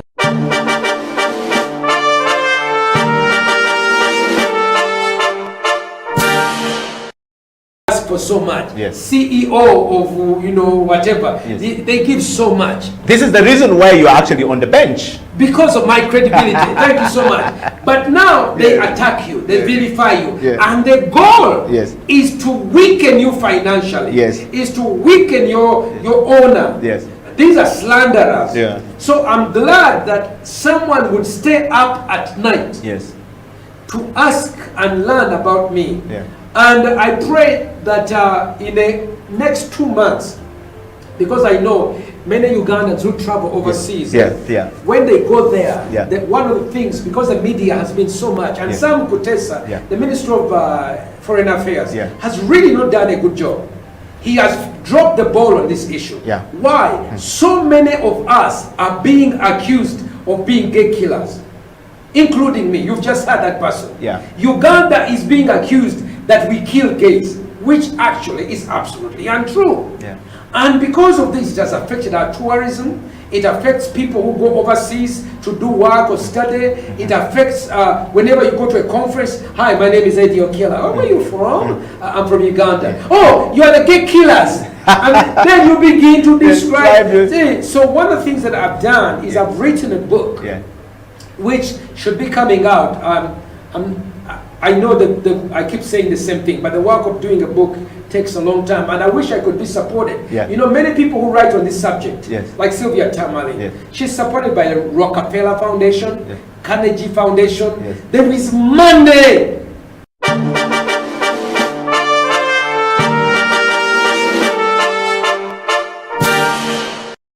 Is a very big brand, and as we go on, we will probably discuss the things we're trying to do to see that things change for the better. Good. Sean, on the CEO bench, for everyone who is following, we're live on our YouTube studio where we actually streaming from. So YouTube studio, for everybody asking for a link, is actually House of Talent Uganda.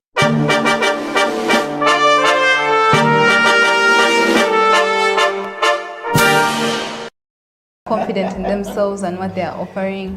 I think that's the biggest problem. Like, women will easily settle for a less pay than men would. Mona Onyeto Deke goes on to say, I think it's a comment, says, I didn't know that beauty products are taxed at 60%. Whoa. They are. I pray that changes soon, but they are. So with that challenge of 60%,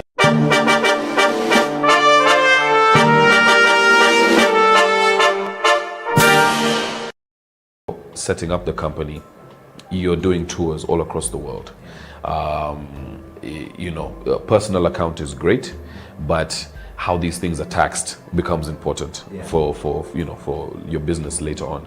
As soon as you cross that threshold of 50 million a year, you know, you're now in the interest become more shares. Yes.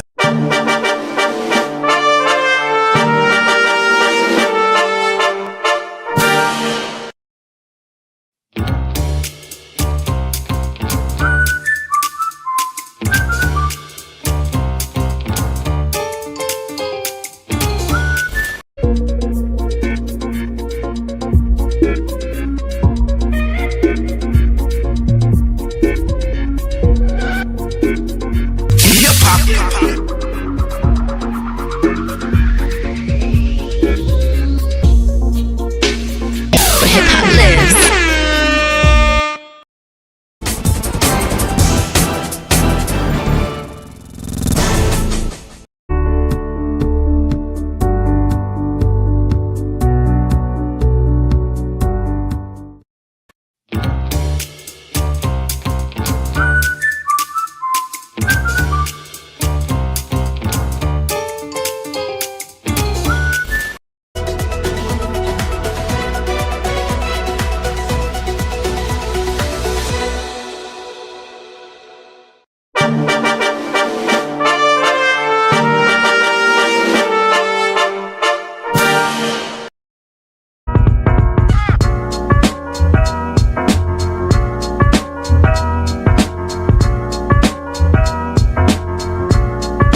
pack. It helps you become the trendsetter. You know, humankind is set in a way that they will always have a thing for the pioneer of things. So we see it, if you think about these big corporations we see in Uganda and how they advertise and the different promotions they bring, you will somehow the target market will always have the pioneer front of mind. So for me, creativity, that is how important it is, because you will get the masters, you'll be an A-lister on the papers.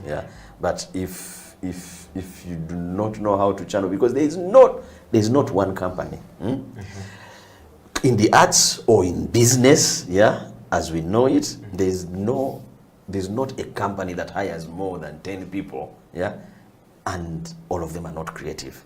There is always creativity in a company.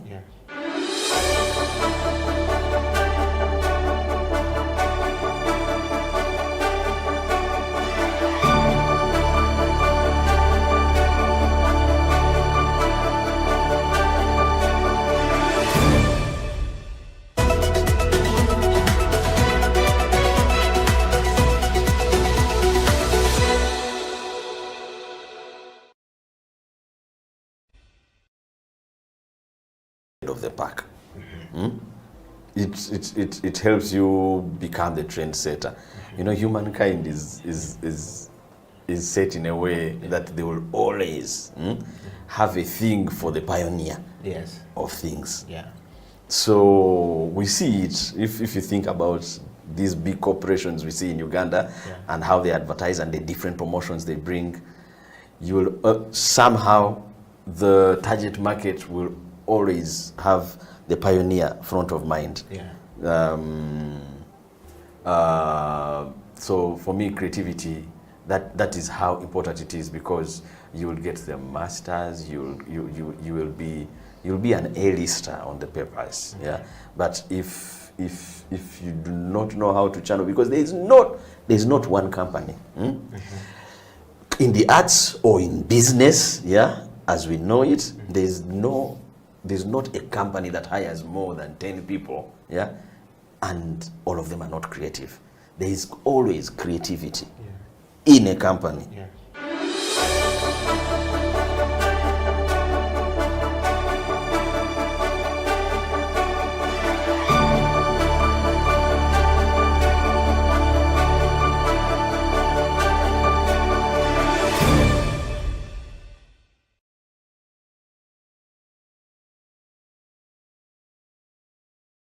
Welcome back from that break. My name is Eddie Okela, and in the studio is Julius Chaze, who is the business director and co-founder of Swangs Avenue, business man right there in talent management. Julius, welcome back to the program. Thank you. I start from the very first comment here. Somebody is sending me comments from the US. Says, Eddie Okela, thank you very much for bringing my OB.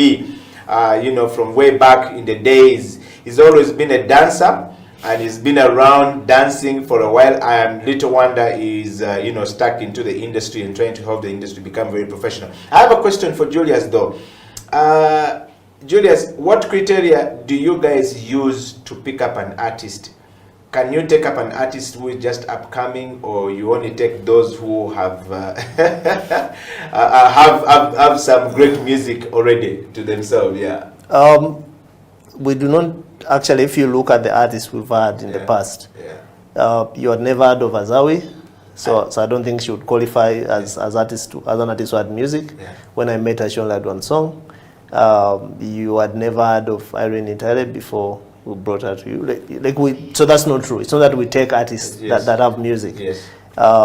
We just take talent. Like if you have something different to bring to the marketplace, then you are a person. So we're always looking for what is it that you have that is different. Wow. Yeah, because anyone can sing well, but then you don't want to have 30 artists singing the same thing. So it's always about, like in a business, if you're going to bring a soap to the market, a detergent, or you're going to bring, you know, a lot of these things. You're going to have something different from, So we're always looking for something different. Okay. I see Mr. Kawoya here saying, Ed Yokila, thank you very much. I stayed up late watching the show from the US. Swangs Avenue is my place, and I come from Makindi, so those are my friends. Swangali, oh yeah! And it says, thank you very much for bringing Julius on the show. I want to ask Julius the question. How is he helping the young people who come for bars? Over the years, there seems to be, the word has been going on, but is it helping the young people in the country define themselves to be meaningful young people who can be serious people tomorrow, not people who are just going to be told things and change? How is that happening? Is there a program for mentorship at bars? Yes, there is. There's a program we've been running the last couple of years before COVID. It's called the Dream Fair, Bars Dream Fair. Okay. So we actually killed one of our most grossing events that were just about party.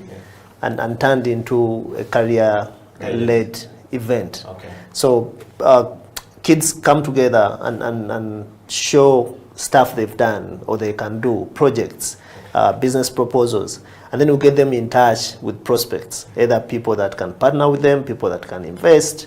So yes, the answer is yes, we have programs that are skewed to that. Even the magazine itself, even now in its soft copy edition, we are very keen on empowering the youth and giving them opportunities to learn and do stuff for themselves. Wow. Yeah. All right, that's coming for you, Mr. Kawe, right there in the US. We're going to go back to the show. We started with the questions, and I think those are very interesting questions for Julius to answer. I want to put the topic of the discussion up there for you to follow, and we want to encourage you to share as much as possible. 2022 challenges for independent creatives, arts, creatives, as the events opened up in Uganda after 2 years. Julius is going to break that down for us. They have been developing talent in the lockdown. Since 2020, COVID-19 came into play, these guys have been doing their things. How are they doing it? Who qualifies to be part of their, people? And the first question to you, Julius, is actually, as you're managing some of the most trending female artists in the country at the moment, I think you're leading in that space. How have you managed to, take them through what has been the most daunting period of COVID-19? When COVID hit, and we started experiencing shutdowns, I think March of 2020, first, no one took it serious. We were like, it's 3 weeks. Yeah. They lock us down for 3 weeks, we get back to work. Then it becomes another 3 weeks. Then it becomes another month. Then 2 months. Before you know it, it's 6 months. So, and that's when a lot of people, I think, got into depression, like across the board, not just creatives. Yeah. So there was a lot of uncertainty. You could not know or tell to what extent that was going to happen. And as a business and a business lead, I realized quickly that now I need to lead my troops. So instead of I need to change the things that I have control over. Yeah. We didn't, or even up to now, we don't have control over when economies are open, when are they closed, what happens to COVID, that we don't have control over. Yeah. So I sat my team down and told them, guys, this we have no control over. So if we focus, what we need to do is change our focus and move it from what we do not have and put it to what we have, and then ask ourselves, what can we do with what we have? Yeah. And the only thing we had was time. So we said, okay, we have 3 artists on the label right now. You have time. That's the only thing you have. You don't have shows. You don't have control of what happens. You don't have control of the economy, but you have time. Yeah. So we're like, okay, Vinka, she was coming. She was at the back of a very hectic 2019. She had released an album, a song every month with a video, very hectic. She had already been planned to take some time off. Yeah. So we're like, okay, what do you do with your time now? Rest. Because it had been planned anyway. Yeah. So Vinka took time off, focused on her family. She's a young mother now, and it was perfect. Okay. So she wasn't really, hurt in any way. You look at a person like Winnie, also a busy 2019. She had some personal projects that needed to be moving. So it was a good diversion as well to focus on certain things. She would have loved to perform more, you know, the monies would have done better. But we said, no, let's change the focus. Then you have an artist like Azawi, who we had just put out on the market. And then COVID hits. So the question is, there's no shows, there's nothing happening. So this is going to naturally affect your growth. But we said, no, it doesn't have to. At least we have time. So what do we do with the time? We went to studio, produced an album that has gone on to be one of Africa's best albums of 2020. Was on the African Apple charts for a full month at #1. And that's what we use the time for. And if you look at what we did over the time, none of our artists, or even as a business, joined the crusades of, can we get opened? Can the government open us? Because we realize we don't have control over that. It doesn't matter how much you scream about it. It's a global problem. We focused on what we had and what we could do with it, which was time, and that's how we used it. And we, you know, I'm glad we made that decision, because now that the economy is opening, we feel like all our artists are in a good place. To start. Yep, Vinka took the necessary rest. She made a comeback last year towards the end of last year. We had so much lined up. She has some big announcements coming soon. Azawi is the, I think, most booked artist right now. So things you can't control, abandon. Focus on the ones that you can control. That was the strategy. That's what we did. Fantastic. Talking of that, Julius, I saw you are hiring. You're hiring a media staff. You know, to when the government actually opened up, which means you dropped some people during COVID-19, if at all. The Creative Heart in Uganda is in this position. Do you have some people in the Creative Heart in this new position that you're setting up, and or would you, you know, let go of the previous employees during the lockdown? Would you call them back? Truthfully, COVID was hard on everyone, including ourselves. But at Swangs, we didn't let go of anyone. So these new jobs that we're advertising are entry-level jobs, because the people that occupied those jobs before have actually moved on to other roles in the business. I'll give you an example of like the digital executive job we've advertised. In lockdown, again, looking at what we have, you know, where are the opportunities?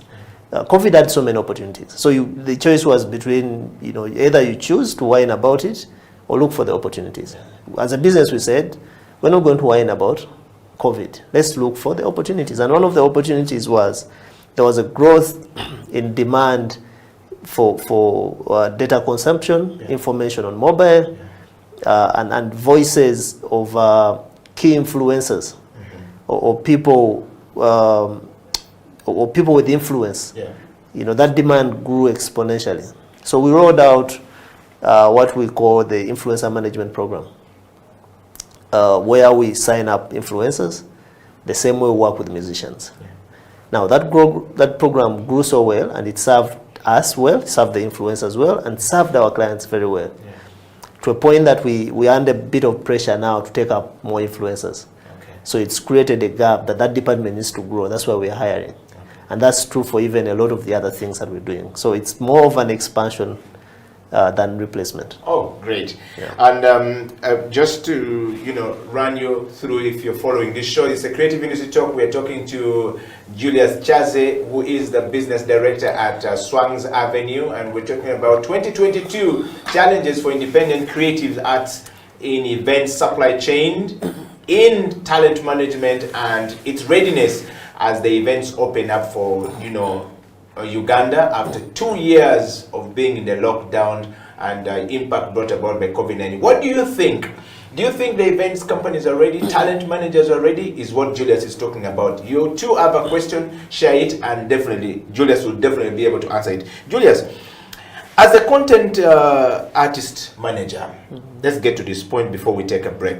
You seems to be on the providing end for most people who need the talent to be part of either their brand or their product or the events. And of course, the receiving end of the value chain starts with you. Now, programmers like Bayimba are calling you for, you know, to program your artist And not only because they are actually trending, but we believe that they need them, first of all, to be on the stage for festivals, and are also considerate of their financial situation going forward. What comments do you give about this one, or what would be your answer to this one? Selling art or music is not any different from many other businesses. You price according to your input. If it's a service business, it's going to be, you're going to look at your expenses as well, and how much you put and how much value you bring to the marketplace. Economies are opening up. People want to go out and have a good time, but also we know they are looking for value. And that will guide our pricing as well. So we're being very, very considerate in many, many ways. For instance, we're also in the business of promoting and doing concerts and stuff. But we know you're going to start seeing a lot of communications going up, foreign artists, Nigerians coming into the economy. And they are going to charge about maybe $30,000, $20,000. They'll pay these guys. So if I have the artist of the year voted by many artists, many different award-giving groups, with number one album, not just in Uganda, but in different places. Or even the other artists, even artists like Sheba and everyone else that are not necessarily swangs. Like if an artist is trending and they are going to give value to the promoter, our worry then is, yes, are we able to help this promoter make their money back? And if that answer is yes, then we think we are reasonably pricing. And we're not going to charge you what the Nigerians are charging you. It will be a little fraction of what those guys are going to charge you. For artists that are able to hold your crowd for an hour plus. So I think we are very, very well priced and considerate to the promoters. And on that note, do you think that Ugandan artists are beginning to get their worth, from a, manager perspective? Talent management in Uganda for a long time have not been understood very well. We mix them up. We're talking about talent manager, we're talking about artist manager, we're talking about studio manager, we're talking about promoter, errands people. Yes, errands people. And so for a long time, talent managers have been confused as errands for artists. And we've seen some big artists, they introduce and say, this is a manager. But the manager is bringing a bottle of water for the artist, is running, go get this food, go get That's not the work of the manager. How have you been able to manage it at Swangs Avenue? With top 3 artists at the moment, and moreover females that are considered to be very complex. So for starters, everyone is quick to blame the musicians, that you pick the wrong people. But we need also to ask these people that claim to be managers, have they done enough to go beyond running around to buy soda for the artists? Because the question always is, are you giving enough value to this artist? So they find an errands person and then they have you as a manager. Because the people that want to be called managers, the value that they are giving is errand boys. So if the only value you're giving me is an errand boy, so the artist then has the right to treat you as such. And this is a conversation I've had even with our own internal different managers. We need to be able to constantly give our artists value. We need to reach out to festival organizers. We need to do strategy. We need to look into image branding for the artist. That's what a manager does. But then you ask a lot of the managers, do you do that or you just take calls? Most people that say they are managers, they're actually booking people. Agents, yes. They just wait for the artist. And that's all they do. You can't say you're a manager. If all you do is take a phone call and negotiate a fee, anyone can do that. An artist can get their sister or their little brother to just take those phone calls. It's just a booking. But before the artist gets to receive that phone call, there's a lot of donkey work that needs to be done. So as an artist manager or even my colleagues in the business, that's what we need to work on. We need to add value to the artists. And then they won't treat you as, but they don't treat you as errands people. All right. Many festival, programmers we're glad we have Bayimba in Uganda that took over that space as a professional, festival and international festival, trying to program artists. I was having a conversation with Faizo Chiwewa, who is actually a resident panelist on this particular program where we're in right now, the Creative Industry Talk. And I was asking him, what criteria do you guys use to, pick an artist? Because we've had so many artists saying, no, I mean, I want to be booked by Bayimba, but they're not picking me. I'm a big person and a big name. Bayimba, these guys of Bayimba are actually not being kind. They just like booking foreign artists. And then you ask, Faizo says, but many of these artists are not organized. We festival programmers are looking for an artist with a proper management system behind them that can manage the financial flow of the artist, the image of the artist, and as well as, the investment of the artist. These are things we're looking for. So simple things like profile. Yeah. When you ask an artist to send a profile, they send you a Word document with a picture on top and then a few words down here, and that's it. That's not what we're looking for. We're looking for a proper profile.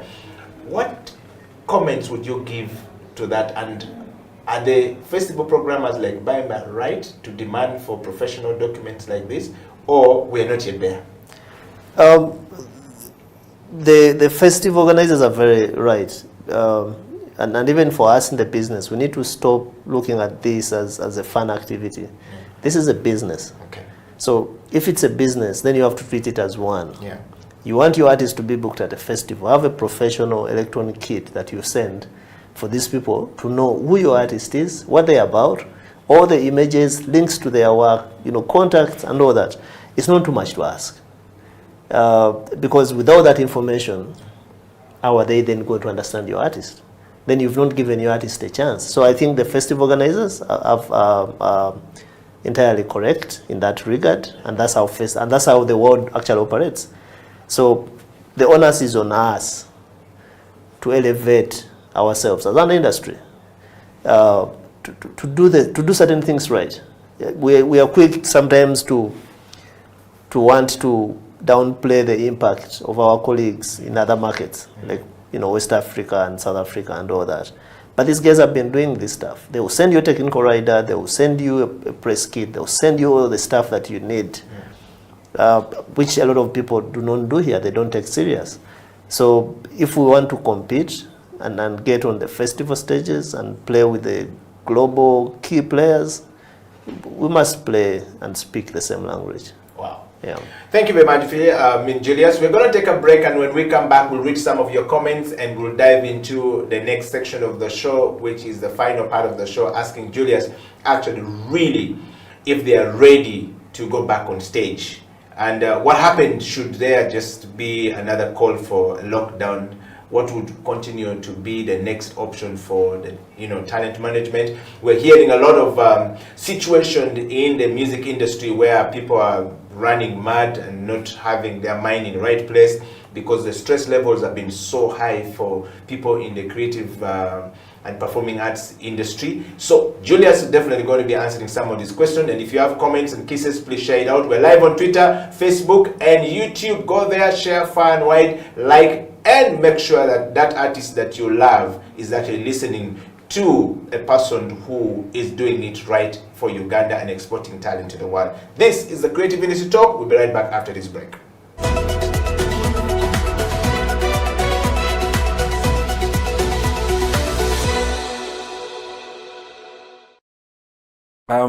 So, distinguishing prose poetry and drama. Yes. This is an academic question. Yes. So let me just be frank with it. So we have literature. Literature can easily simply be defined as the creative expressions of a given culture, of a given people. And it is normally done through writing, through singing, through speaking. Now, literature is that creative expression that focuses on the written word. As you hear the word itself, literature, literate, meaning to write. Now, we are going to restrict ourselves to three things. So we talked about prose, we talked about poetry, we talked about drama. Now, prose is that kind of creative expression that is more elaborate. Flow, yes. It is more elaborate. So if you're reading a novel, if you're reading a short story, if you're reading a biography, that falls within the. If you're an essay, that is in a form of prose. Now poetry is more rhythmic. It is briefer. And in most cases we use a lot of descriptive and colorful language. So if you look at a novel and a poem, what a novel can say in 200 words, a poem can say in 1 page. Now, those are the differences between the poetry. That's the difference between these. Yes. Now, when it comes to drama, the way you hear the word, drama is language in action. Yes. Language in action. Yeah. So drama is that kind of written literature where you capture characters talking. But from what they talk, for you the reader or the listener, you can infer what is taking place. Yeah. So drama is always takes place when characters are either talking to themselves or they're talking to others. Yeah.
It's a CEO bench, so usually people want to assume that all CEOs are overlearned and stuff like that. So I will change the script this time around. I consider myself a certified hustler. If I'm looking to know who you are you Ugandan? If yes, what are the values that define you as Ugandan?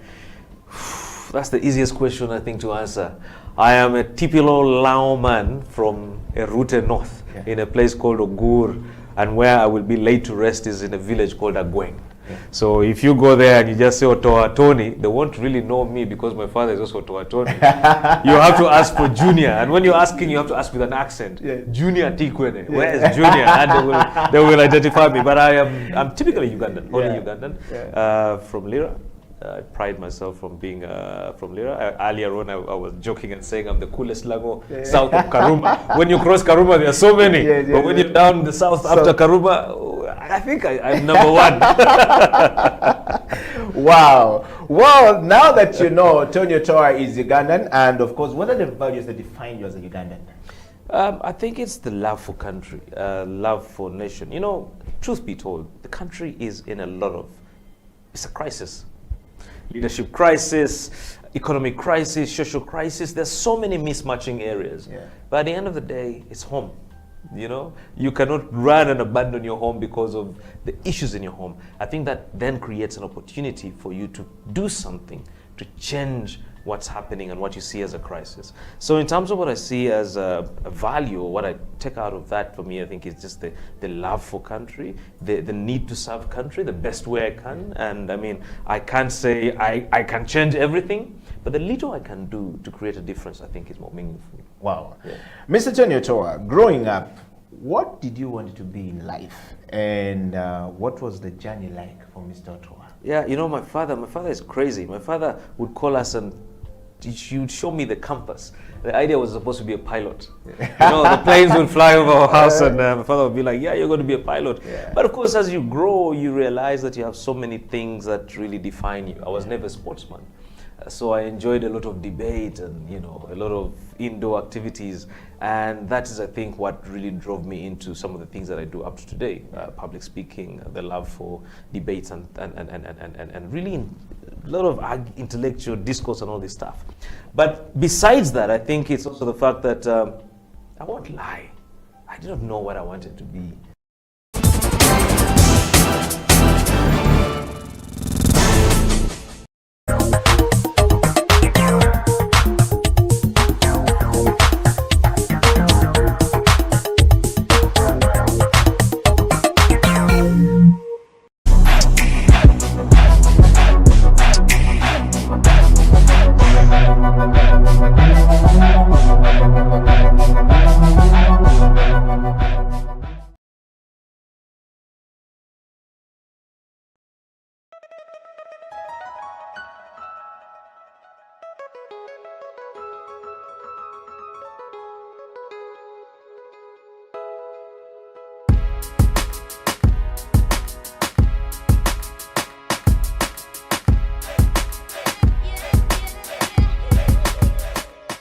Here at Lunkul Island for yet another edition of the camp. As we always do, we ran a call for application months back, and so many artists applied up country. The boot camp is multilingual, so we welcome different cultures, different languages, you know, for a free expression. As we always do, the first week is more of lectures and songwriting. And second week, the audio studio. Second week, we have very few lectures because we want to give the artists more time, you know, to write, because at the end of the first week, you know, the songs have to be ready. So they need more time. So that's why we have less lectures in the second week and more lectures in the first week. So today we were looking at music business, and in music business today we are looking at what's the relationship between songwriters and artists who perform.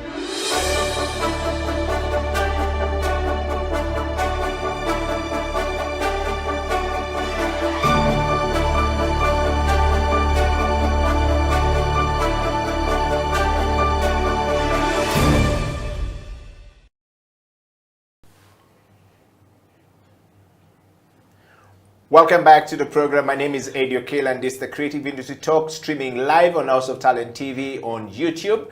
Go there, subscribe, and share it far and wide. We got over 1.8 million people in diaspora. All those Ugandans who live in the diaspora, we want to say thank you so much for being part of the Creative Industry Talk, growing bigger and better. And of course, you know, we're live on Twitter.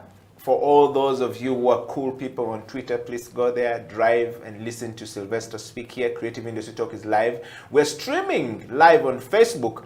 Go there and share it far and wide. Subscribe and be part of the creative minds growing bigger and better. Of course, in the studio with me today is Sylvester Kabambo. We are talking about running hip-hop music as a sustainable business down here in Uganda and beyond the Ugandan borders. And I think Sylvester has been able to share quite, you know, an enormous story right there about doing this and being successful. And one of the things we picked from there is that you have got to be patient in the process, but also need to follow. Now, we're going to the part where we're going to be welcoming Sylvester, first of all, back to the program. And we're going to go straight to a moment where we discuss some of the nuggets of truth of things that we need to share. You've talked about the workshops. You've been holding workshops for a bit, and then with Baimba and yourself, we want to know how that goes. But before I go there, I want to just read a few comments from here. Otherwise, people will kill me. And I want to start from a couple of guys. I see a man here said, Omunako Munako, based in Germany, says, man, that is my guy from way back in DV8. I've always loved the duo. And of course, they are my original guys. Those guys are doing a great stuff. I have another guy here called Frank, all the way in the United Kingdom, says, I stayed up, you know, stealing in between work and this to basically see this show. I have gone to the bathroom to watch Sylvester. Shout out to my brother Sylvester right there. Oh, wow, Sylvester, thank you very much. And Selena, Nataro says, big up to my big brother Sylvester. Lemerako has been a big hit. Yeah. And still he is, you know, and it's still Kulemerako. Thank you. Titan Mukisa said, thank you very much. Selina said, keep going. I've got another gentleman all the way in the United States and says, Edio Killer, thank you very much for bringing Sylvester to the program. I live and work in the US. I'm still in between. My night duties here, and I really love what Sylvester is talking about. I wish that Ugandan musicians were as real as Sylvester. I think that the hip-hop music industry has always been the best, but the problem is noise keep leading the way. I don't know what Who's that? Yes, he said his name is James all the way. I think James Chintu. Noise keep leading the way, but there's things for James, me. James, you're breaking my ribs, man. James, you're breaking. Let me take some more. You're breaking my ribs. Yes. And of course, I'll read one more, guys. We don't have enough. I've got over 200 and plus messages here. Another person has said, based in Canada, Edio Killer, thank you very much. I love this creative industry talk. I don't know why we don't have it, every single day. I think we should have these guys come and discuss every single day. But on a serious note, guys, hip-hop music has a place in our society and is one of the things that completely change our society. There are young people out there in the society that needs to express themselves. Seeing Sylvester speak like this and going back to the days of DV8 when I first saw them and Sharing Youth Center and the product of Sharing Youth Center, it made me feel like I am back home. You know, the stories is talked about growing up and the way they used to express them, though they're still the same. They have never been able to try to become American or to be Canadian. Yeah. And the lesson for many people, Edio Killer, if you ask Sylvester to talk about that, why is it that they have not been able to change to become Americans or to try and become Jamaicans? They are still real boys from Kawempe. Well, guys, Sylvester, thank you very much for coming. I want to say, though, to everyone here that, Creative Industry Talk is a very conceptually grounded and contextually applicable weekly television program. Yes. Our job here is to seek influence that patterns, to basically influence the patterns in the creative industry and the thinking pattern of people. To say, look, how are you thinking? In the cultural space, how are you thinking? How are you doing it? Can you share your story with others? And that's key for us. So we discuss challenges and opportunities that lies in our society that we need to fix without having to punch or point a finger to anyone. Yeah. And of course, I want you to subscribe, be part of this team going big and better. Sylvester, we need to get back to this thing. We got about 20 minutes to end the show today. Yeah. We're even extending the show for you because people are requesting. Yeah. Let's go to the workshop. We've seen you come and talk about Lunkulu. I've seen that video you're talking about. Yeah. What is this workshop about, and why are you doing workshops now? What do we aim to gain from these workshops? These workshops have been running for a long time, since 2011. Yeah. From 2011 to from 2016, from 2011 to 2016, we're doing countrywide workshops. That is taking the trainings to the people, as far as the remote areas, as far as Karamoja. So these workshops are very, very important because they give an artist an opportunity to have a first-hand tutor or facilitator, that one-on-one thing. Yeah. As I've said that during our time, we were just watching things on TV. Yeah. Listen to a song, you don't know, how someone gets to it, but you just listen and find a way of learning. Yes. So it was a harder way to learn. I also talked about DJs. Yes. Lift speakers, they don't show you that this, just see, but not, like someone taking you through the steps. Yeah. So, so that's how even, like the industry was, but people were learning by gambling, trying out this, trying out that, but you don't have someone who gives you a guide. Yes. Like guide. This is how it is done. This is what you need to do. Yes, this is how you need to do. Yes, this the step by step. The steps to write a song, how to arrange it, doing research before writing a song, research about the topic, make sure you have a broad way of tackling it and things like this. So those sessions where people give you an opportunity to, to have such experience, was unheard of. So these trainings, and in most of the areas we took them to, were the very first there. Okay. Like in Karamoja, they had never had like an arts workshop where someone brings a DJ machine, PC DJ, a recording studio. Software, to use, and recording studio, and they give you a direction how to use it, how to write a song, the basics of dance, like all those things. So then we're doing so many things, not just music, but graffiti, other elements of hip hop, like graffiti and DJing, and breaking. So we went to so many areas, and it was a very good experience, because we're also learning new things from these people, and of course hearing their experiences, that you're the first year, we've never had such a workshop, or, it's a very nice thing.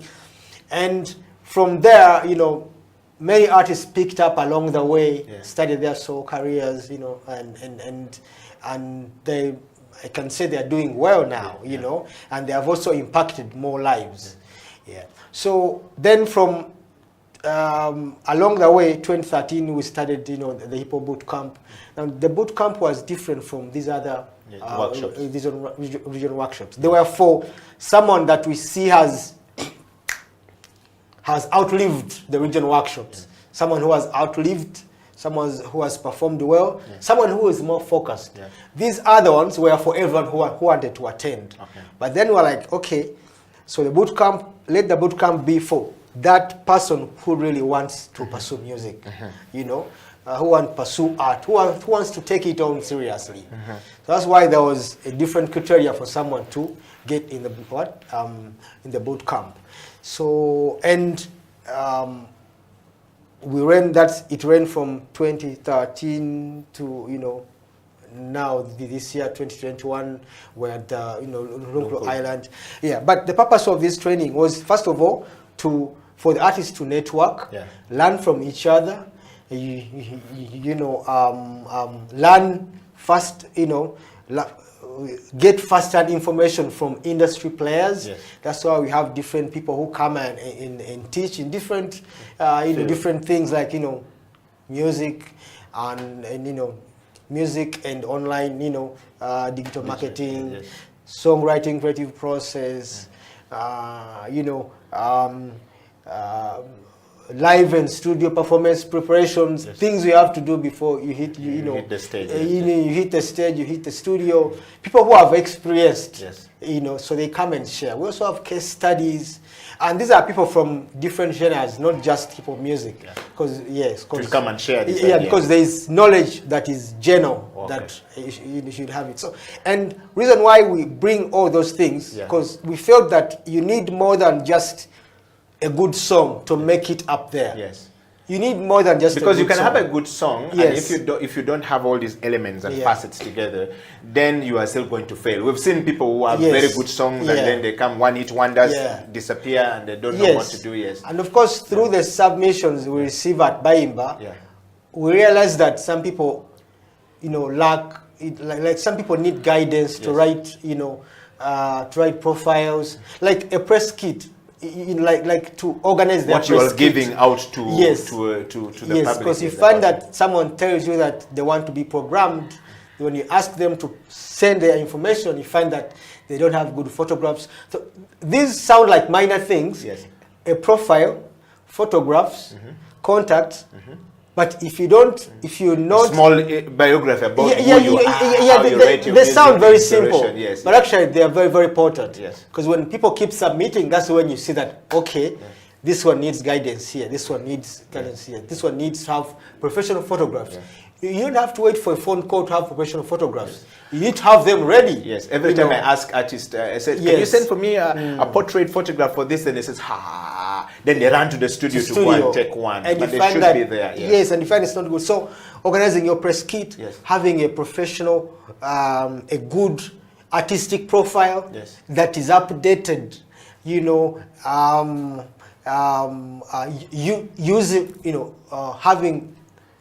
having the knowledge of how to use social media. This looks simple as well, that you have your phone, you have internet, but do you know how to engage? What are you posting there? And do you know how to engage people on social media? Do you know how to engage people? So we have different professionals that come and teach these things. They look very simple until you tell someone to apply. And then you start calling them, no, this photo is not good. No, this photo is, just send a portrait. Just do this. So we feel these are very important elements in someone's success. Putting yourself in order. And in order for you to run music as a business and a sustainable business, you need to put all these things in all things in order. If you want to apply to a live music festival, don't send music videos. You've heard that? I repeat it. If you're applying for a live music festival, why do you send music videos? They don't want music videos. So all these are preps that we take them through. That if you want to apply anywhere, first do a background check. Of where you're applying. How long have they been there? What do they do? What do they consider? All those things, and put them together and send the application. So all these sound like very, very simple because someone has a phone, they have the music, but organizing and studying the event you're sending to, what do they want? And of course, you don't need to use your cousin to do this thing. Some of us want to use our cousins or our judges to do this thing, but you need a professional person to do that. We're going to take a moment to just look at the video of the workshops, and I've seen some videos from Sylvester there, to just see what do they really mean by this thing. And if you're an artist there, send us your kisses and disses coming. If you have a question for Sylvester, please drop it in there. We've got about 5-10 minutes to end the show, and we would want you to basically talk to us or to hear from you. Let's check this video out. We're going to sample a couple of videos from the workshops just to tell you how to show you what this really is and how it is important for you to be part of it.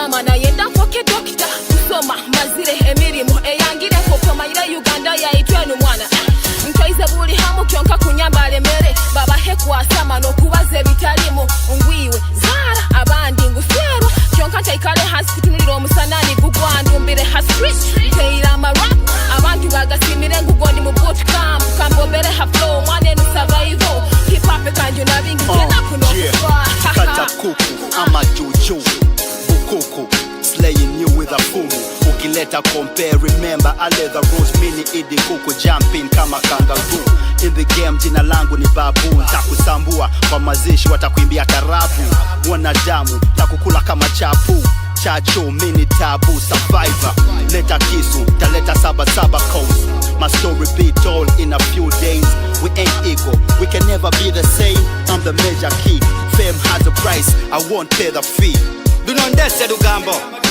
balite banjagaliza kati basebele ngalinye katunti ngava zola bomulambo tena mu mukagazale yomunanda mama kaba tukabatiza tone tondo kuchenyirwe na soka okunaba bamujekaja basomeza nkozesa music okubulira yogede bitufo sigale yala bachamu ewafe bebakulira bandi so buyimba inspirational batazi naka jaga studio nebezibe kwanga tebabiwulira ndobati yava mu kirembe.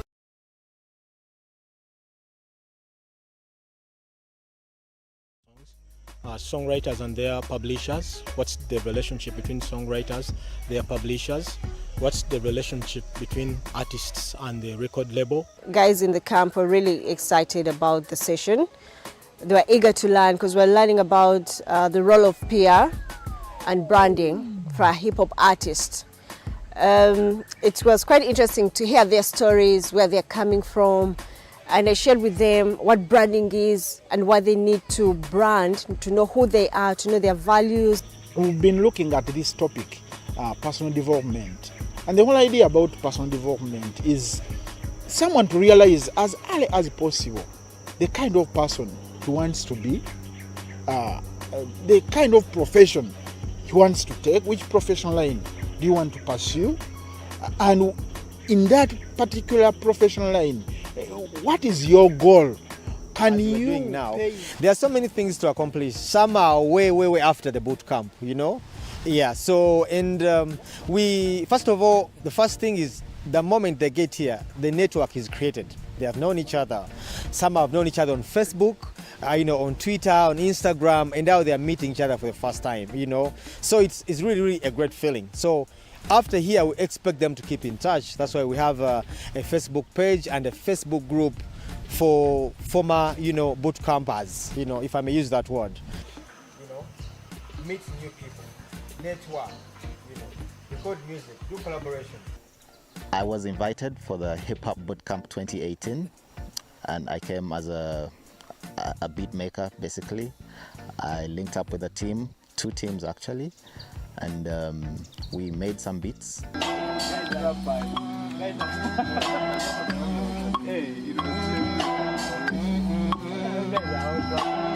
And we are at the Hip Hop Bootcamp 2018. We're trying to craft some hip hop beats. And I got my team here with me. Yeah, I got my man Gray Hair right there and his team. We are coming up with an instrumental from scratch. Yeah, and we already have a concept for it. And I'm quite confident that these gentlemen are going to pull it off. I appreciate what the Hip Hop Bootcamp is. Wow, Sylvester, let's talk about the multilingual. I mean, this is really a very great piece of work. You've talked about multilingual, and we've seen a girl there singing in Lutoro.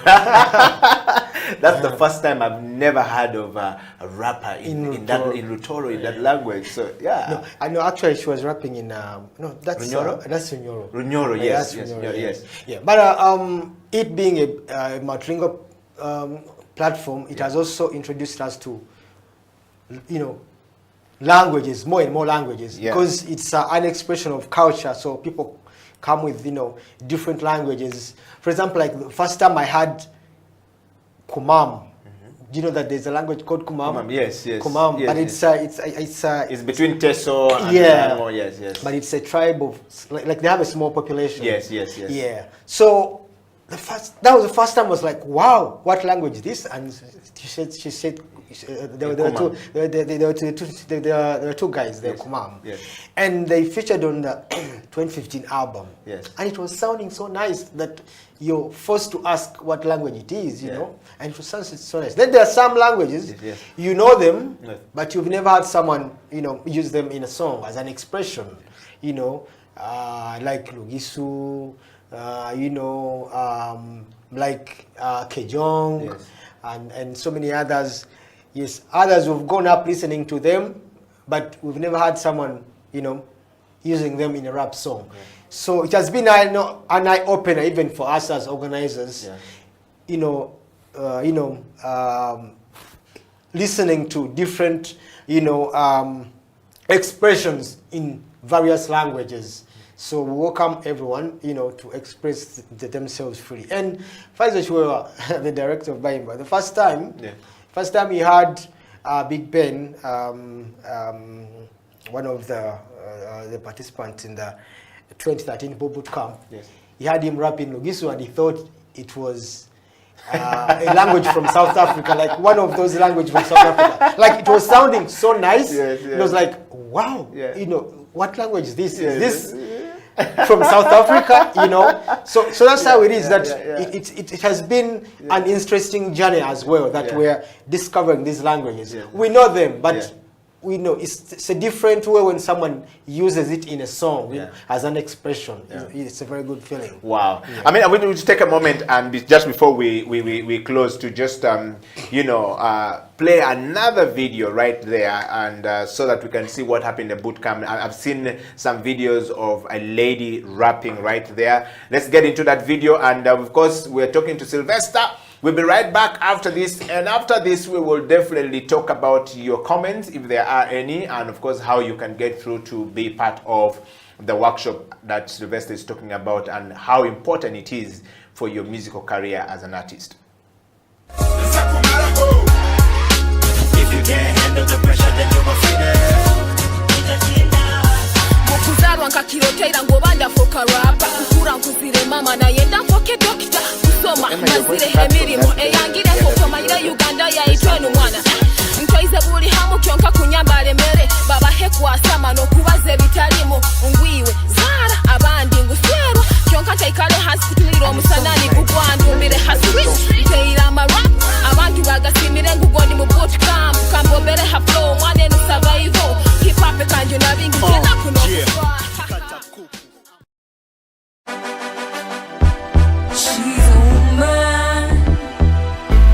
mama banji batoborembera je bayitamu osange yayo mweru adugaranga ntamu anti buli lukedde embize zimuyitamu omwami akoma wewaka ngatamidde entalo n'ennyombo ngakotedde mama towanika sigala ngotoba woli siwa biwetuusaako omunakutadoba ebizibu okujja byangu ogenda bisoba olugendo lwoliko lulimu okukoowa gwadde oyisibwa ng'omusibe ojja kuwangula mukama teyeerabira babe ekiba kibe olina emikono amaaso toli muzibe mu byokulembeza mukama goba okulembeza yanguwa jangu gyali anakuwummuza nze Zion.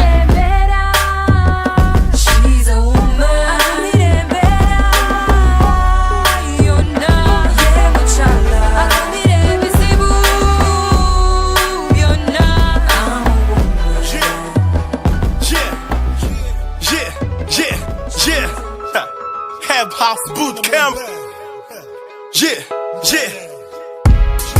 It's the dawn of the ball. Get your pangas, get your tools, we can't wait anymore. The streets hungry cause these niggas couldn't leave it alone. Believe it or not, it's no set for you anymore. Raising up like no the others kinda got me on top. Thinking of top, my Grammy told me never to stop. I can't paint my own picture when I can't get a crop. I'ma rhyme till it drop, that's the legacy prop. Monza shenda nyama when shina. When reba shina. Kana huma shena, hoka sa shena, wakana shina.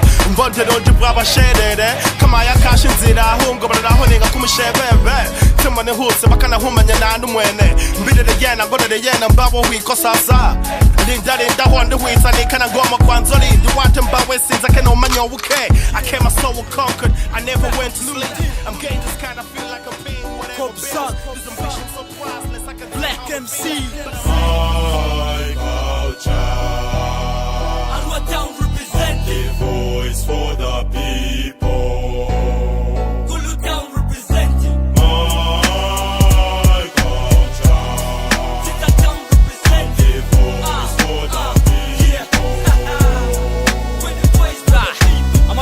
Baradiandra jode bako drojwa onreti bobia mukose makuniri mojwa bazinze koka laku karile swanzi piedra kojwa le kwa paraka twaza zambaru balio guruba miriti klibuledia kani myoko gunyane buplilia baji myombedia njita kwa risurwa jwa tatedwa gata mida data that means Zata, I'm the one representing the voice for my people. Moruko hip hop, Liberia meje chonga viku mizia dungo. Ifu Maria koyo maturata.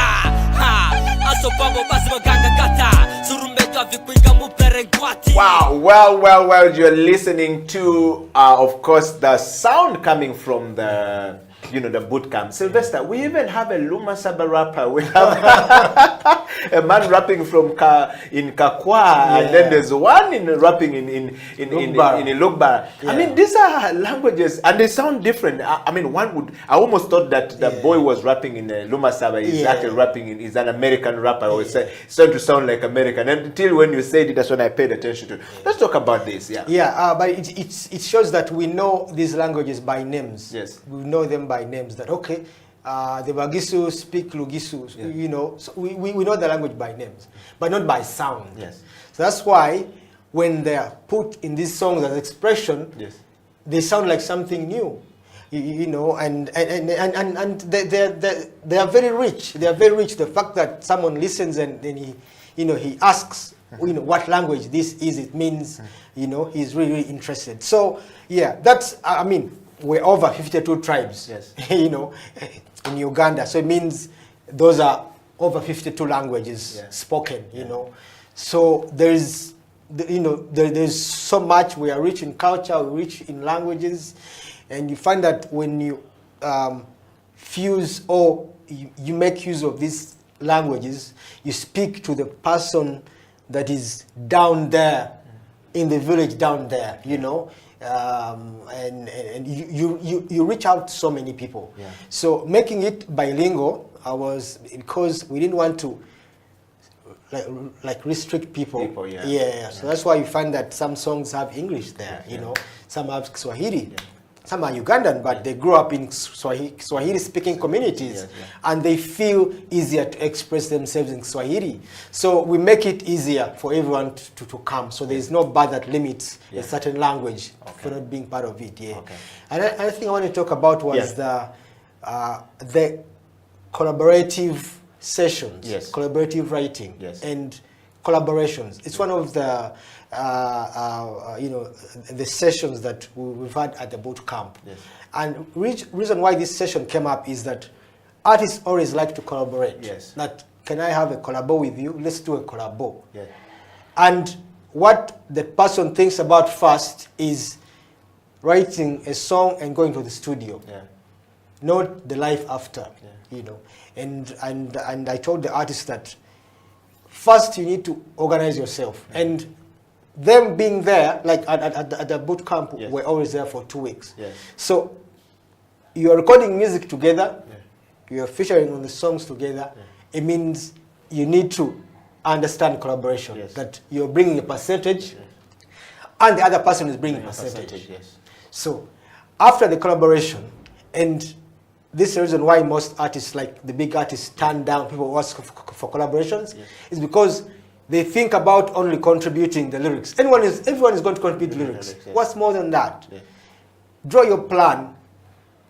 Either finance the video. I mean, make that big artist, persuade him to get on the track with you. Apart from you being good, he's also good. You're all good. So what's beyond that? Share your network. That, hey, I have a network of DJs. I have, you know, a network of radio presenters. I can finance the video, you know. So make him interested being on the track. Because if you're saying you're writing, he's writing, it's just not enough. You know. So, but these are things that artists don't take into. What value are you adding? What value are you adding besides your lyrics? Because he's also providing lyrics. So what value are you adding? So artists don't normally think about value addition. And when they are turned down for a collaboration, they get pissed. They're like, you know, asking for a collabo, you know, he didn't accept. But did you look into the things that can persuade him? What value addition beyond the lyrics? Because he's also going to contribute lyrics. But since you want him on the track and he has a bigger name, then it means you have to contribute more than your lyrics. You understand? Pay for studio time. You know, pay for his transportation to there, you know. If you remember how, you know, Peter Miles used to do, the collaboration he had, he made the artists comfortable, you know, to those Jamaican guys, to get on the track with him. They were very comfortable.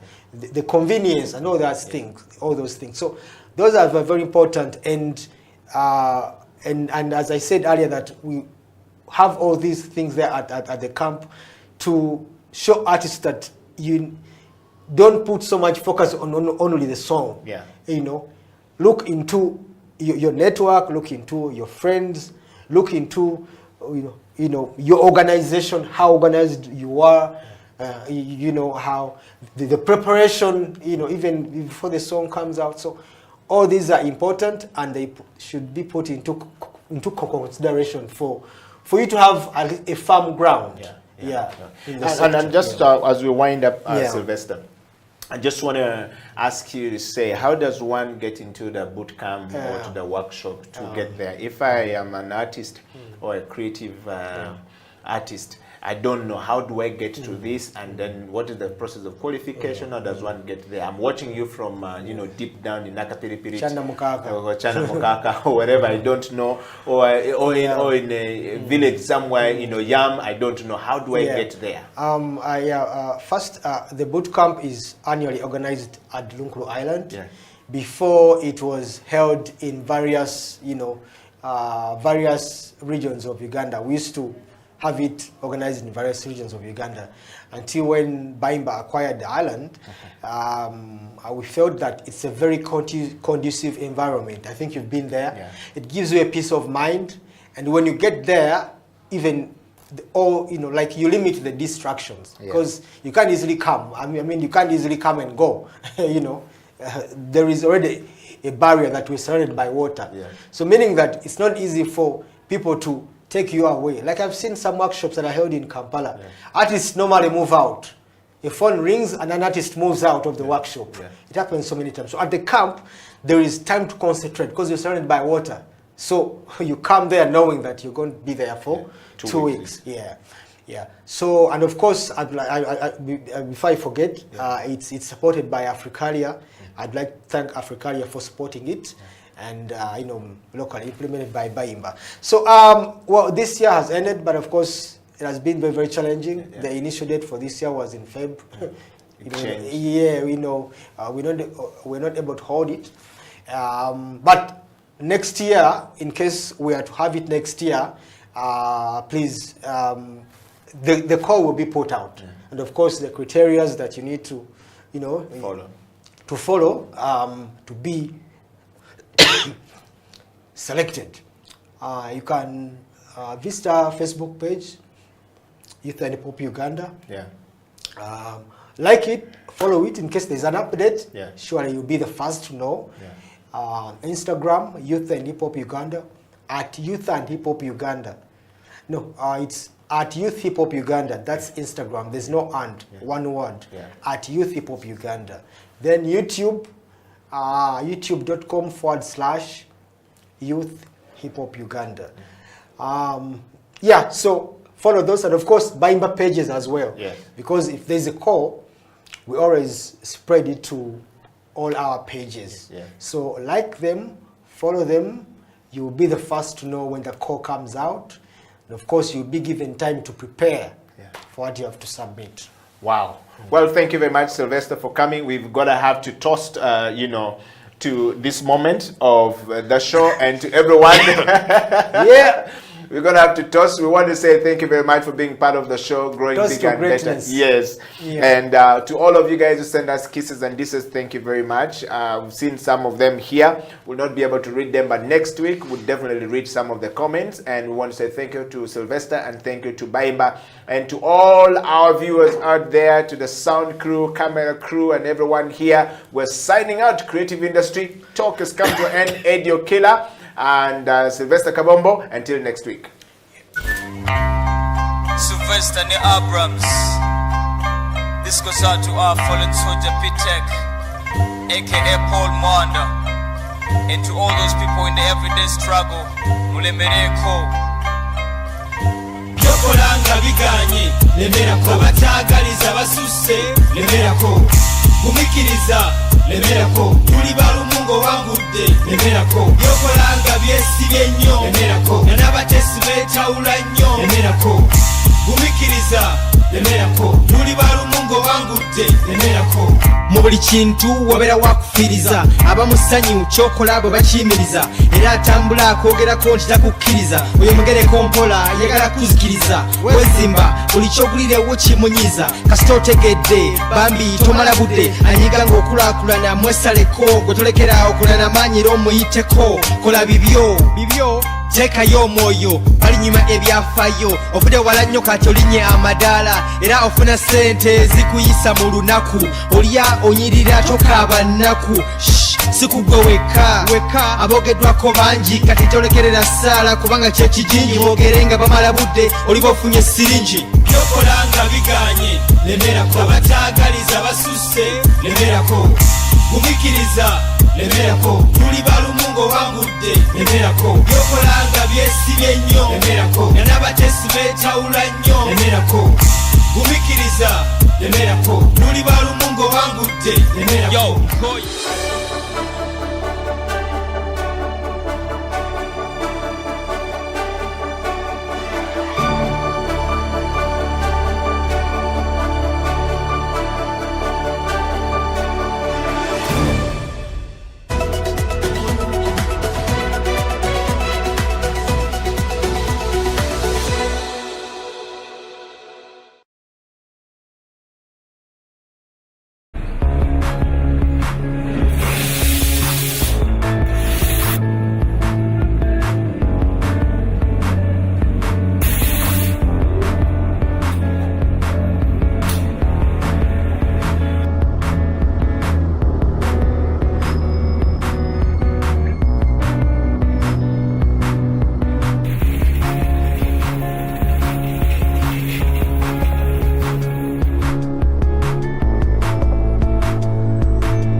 coffee industry is very wide, it's very big, it's very full of opportunities.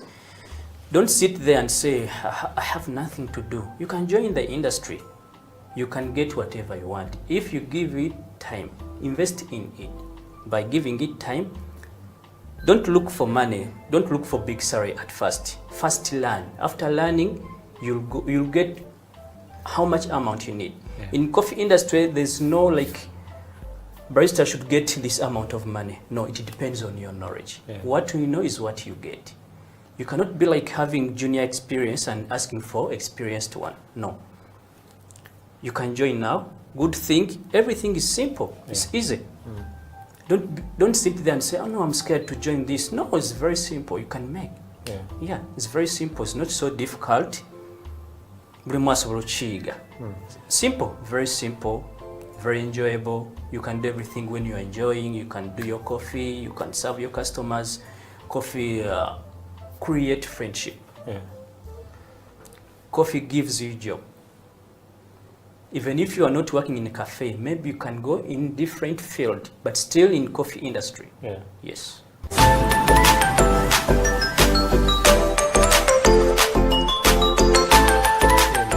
The camera.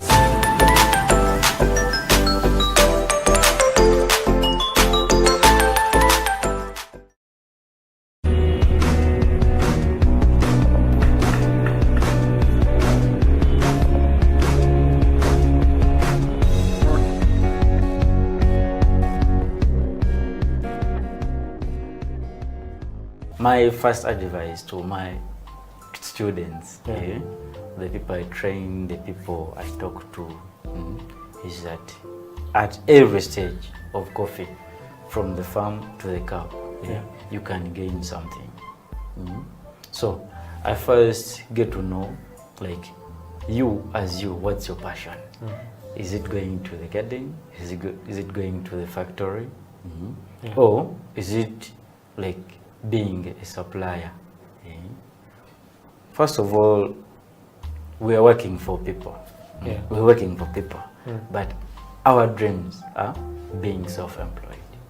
Yes. So in coffee, if I'm mentoring you, if like I want you to get something good, improve on your life, me, I can pass through roasting. I can teach you how, like I can teach you or train you the part of coffee roasting. So within that process, you like will be making some money somewhere. And where does that money comes from? You buy your coffee, you roast, you pack it, and you sell. Of course, there are many cafes that are opening. We have our organizations here in Uganda, like they are boosting up the consumption. We have business people that are starting up cafes, but there is that gap. There's that gap of supply. There's that gap of supply. Big companies are exporting, but we can also be the big company at our youth stage. We roast our coffee, we pack it, and we sell it. Let me take another example. You can be a good person in computer, graphic designing. So when I introduce that idea, you can plan the way of branding that coffee, how we can market that coffee. Yes. So we can at the end of the process, me and you will be having something to put in the pocket or to save on the account.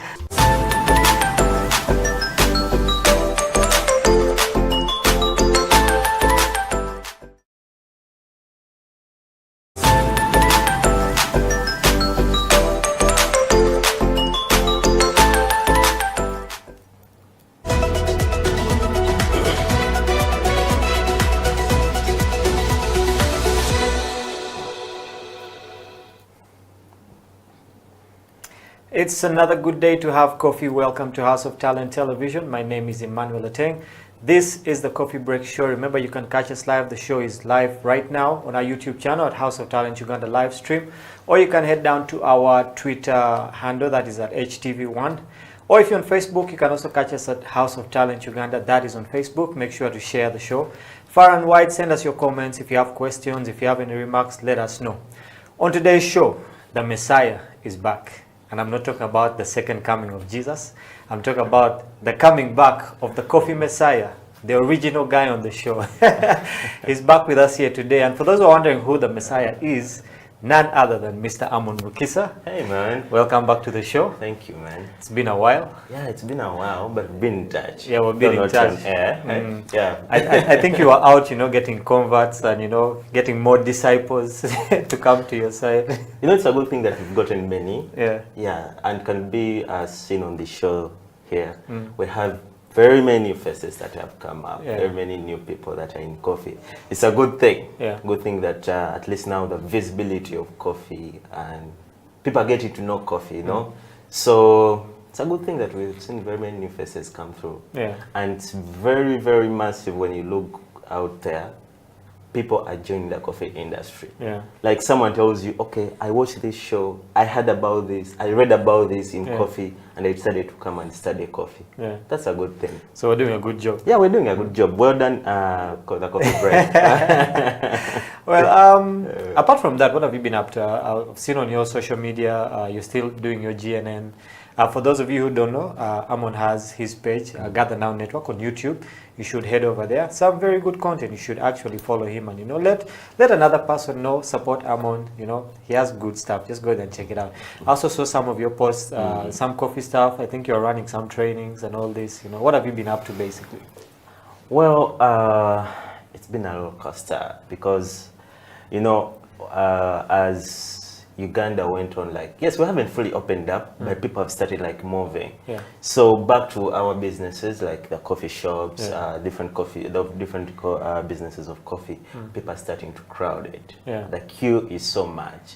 So we tend to get together as different parties in the coffee industry, so that we can bring back the egg game in the coffee industry, because how you sit down and relax because, okay, you've not been busy, people you've been receiving 10 a day, 20 a day, but now people have started coming back, which means you have to be prepared for Jan come 2022 when the guy said it's going to open up. So we've been in preparations. We've been in preparations to open up. So doing trainings, doing coffee awarenesses, putting everything in touch, it's supposed to be here, let it be here. Yeah. Give it a direction, the right direction where it's supposed to be, we give it that direction. So that's what we've been up to. But besides that, normal stuff, chilling, work, something like that. Well, it's good that you guys have really been running all these programs, and that is what we want to focus, our show on today. But before we get there, we're still getting to know. You've been doing awareness. The economy is getting back to the place where it's supposed to be. It's supposed to open up January, hopefully, but with this new variant coming in, you also really can't be sure, if the economy will really open. So with the people coming back, in the event that we don't open in January, okay, and maybe we go through another lockdown, okay, are there some strategies that you guys have come up with to make sure that, you don't go back into a pitfall like it was before? Man, it's going to be hard not to open up. It's really, really going to be. A country sitting or being locked for 2 years, what it means to the economy. So that's why even the president of Uganda, when he was addressing a couple of weeks ago, he said, come what may, we're opening up in Jan. But in an event where something goes wrong and we don't open up, before, how companies have coped up. Through the use of food companies, through the use of the internet, to distribute their products, besides the beverages, but the products. Coffee has different products, as you know. But companies have adopted to that. I was having a conversation with a friend of mine and I told him, do you know there are various guys who are not going to let spaces come next year? They won't rent. Because they will realize, okay, I've been paying over 10 million a month for this space, but I've been making over maybe 15 million or 20 million. Yeah. And now you're telling me to rent a space whereby in a lockdown, at least I've achieved my 11 million. Okay, so they will weigh the two options, and they're like, okay, why not? So it's going to be hard to see people grumble for spaces, grumble for what. So they will adopt to this internet because they have really mastered how it's being done. Yeah. Actually, when you asked me at the beginning what we've been up to, like, we've been trying to see what new options can we have to market our different products of coffee. How can we use the internet very well? Because you can never understand the internet like fully. Even those who are like leads on the internet, they still go back and research, you know. So we've also been trying to do different researches, you know, getting curious about how best can we do this, how best can we market our coffee products, how best can we reach different audiences in the coffee industry. That's why, okay, a company I work with is Enduro Coffee. That's why you're seeing, besides the lockdown, Enduro Coffee is opening up various branches. You find yourself in Kapchora, there is a branch. In Wama, there is a branch. Around town, there are like over 3 branches that have opened up, and more are coming. So that's the kind of work that we've been like trying to do. So if we don't open up, it will be easy for us, because at least now we are next to our customers. You know, if you're around, maybe let me say Naria, if I have a branch around maybe Chiwatle, I can easily walk over there. Okay, my bike, you know. So instead of like coming from Cementi, going to Naria, that distance, even the coffee will get cold, or whatever product I'm transferring will get cold or bad, because coffee is a perishable good, you know that. So it's easy for us like to connect. The distance is not long. That's one way. But also, like I said, the use of the internet. The use of the internet. So we need to adopt to that, because people have realized that the internet can do more good than harm. Yeah, true. Yeah. Yeah, I was seeing in town, and just even here, just outside the studio, the Juicer guys have decided to make, you know, mobile shops for coffee. Okay, so does Enduro have any plans of the same, or you guys are just sticking to, you know, permanent structures? Yes. Okay, now the spokesperson of Enduro right here. Yes, Enduro, you know, Enduro's vision is end child vulnerability globally through coffee and other related products by partnering with others. So Enduro Coffee, it doesn't have those stores or those juicers or those small bikes, no. But for it, what it did was, okay, how can we get through the community deep down by not going there as a bicycle or with a car or with a van, but we need to be in the community with them, physically with them, live with them, give them jobs, you know. So besides the Enduro Coffee Limited company, what they decided to do was, okay, I think I used the wrong word over there. What we decided to do, what we decided to do was, let's go to the community, and we started up the project called the Enduro Community Project. So this Enduro Community Project is all about like going down to the people, giving them jobs, but they have stalls in these communities. You find a stall in Kamocha, you find a stall in downtown Chisenyi, you find a stall in like those small communities. This is because not everyone can afford a cup of coffee at 10K or 12K. But this cup of coffee by Enduro Coffee Community Project, you find a cup of coffee at 1,500, but a good cup of coffee, you know, like the one they will take at 10K. So this is one of reaching out compared to, okay, I'm not trying to diminish this whole van projects. They are good because they improve or they increase coffee consumption in Uganda. But for us, we decided to do it that way because coffee is people. Instead of coming and go away, okay, I'm going to come and park here today, and you find me here with my van with an espresso machine doing coffee, and then tomorrow you find me in Chireka. No, first we're like, let's stay here, we live in people, given the fact that coffee is people. Interesting. It's actually good to see that we're using coffee to, reach some people in the community. Do you have any examples or any stories of, certain lives that have been changed? I know that you're always up and down in Kampala, here and there. So I know that you must have met some people or heard of some stories where people's lives were changed because of the work you guys are doing. If you could just share that with us. I do trainings of different baristas that we get into. I don't do like outside trainings, but I do trainings of in-house.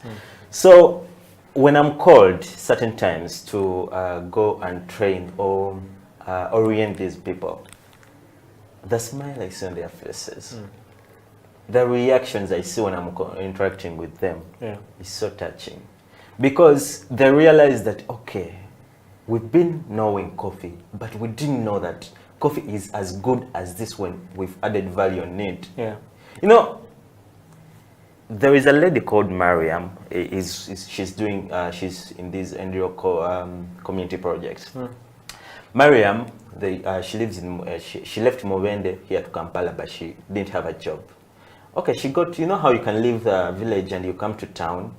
Like you stay with your auntie or uncle, and you're expecting your uncle or aunt to get you a job, and things don't work out. Kampala refuses. Kampala refuses, So Mariam stays there, not until she heard about this project. And because there was a team that runs it.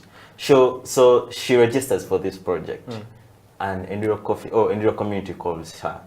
So when she reaches, they tell her what she's going to do and everything. They give her the orientation. Of course, now that's me giving her the orientation. She's like, Amon, did you know that we grow coffee at home, but I didn't know all these things?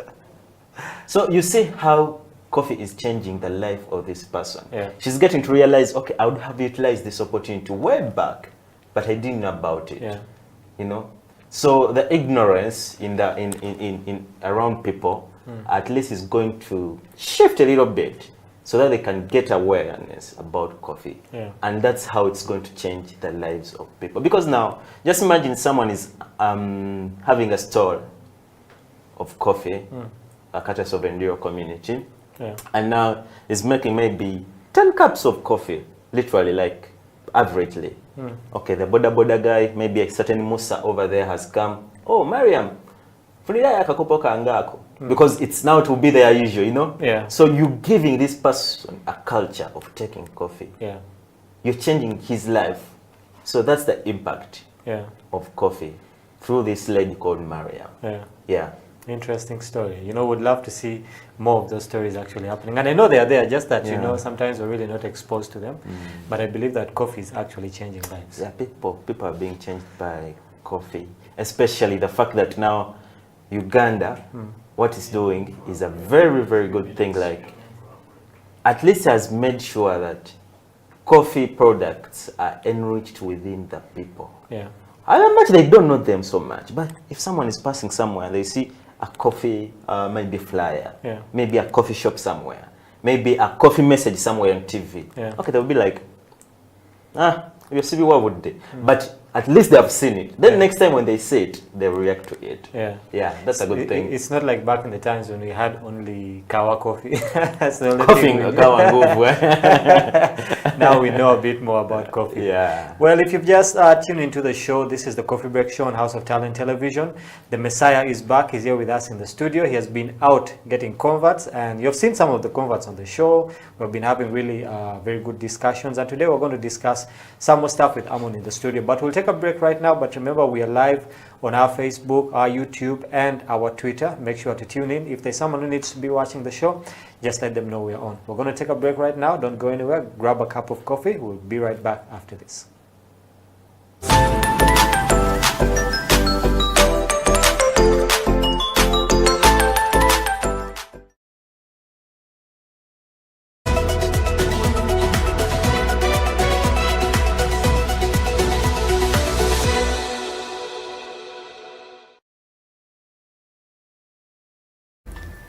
I think most female feel like being a barista is more of a male job, or being a farmer is a male thing, or being a quality controller.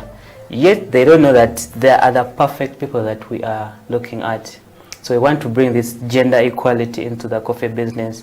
I would thank this the International Women Coffee Alliance. It has really done a very good job to encourage women into the coffee business. When you look at coffee farmers or coffee processors, most of them are women. When you look at the quality controllers, they say that women are the best coffee testers. Why? Because they're very subjected to spices when they're cooking. They get a lot of flowers from us. So they test a lot of things, ice cream, yogurt, sweets, what. So they are good cup testers. Yes. So most of them should actually, you know, take opportunity. I would actually encourage all the female to participate in the coffee business, whether owning a coffee shop, whether analyzing coffee, barista, farming. We really need them.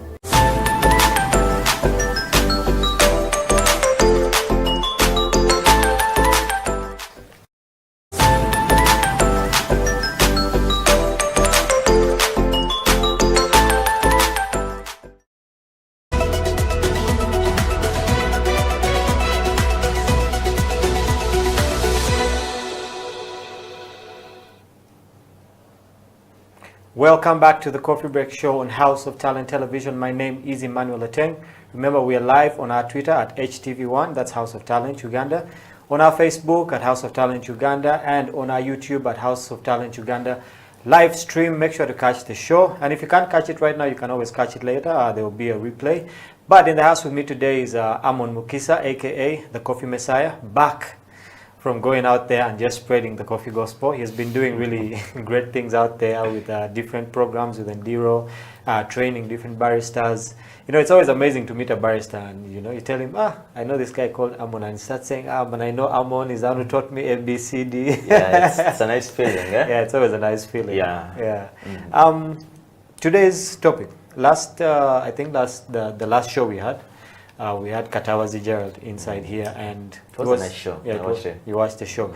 So we were talking about how Uganda is actually the second highest when it comes to coffee production, after Ethiopia in Africa. Okay, and I think the goal of UCDA is to either match Ethiopia or even be greater than that.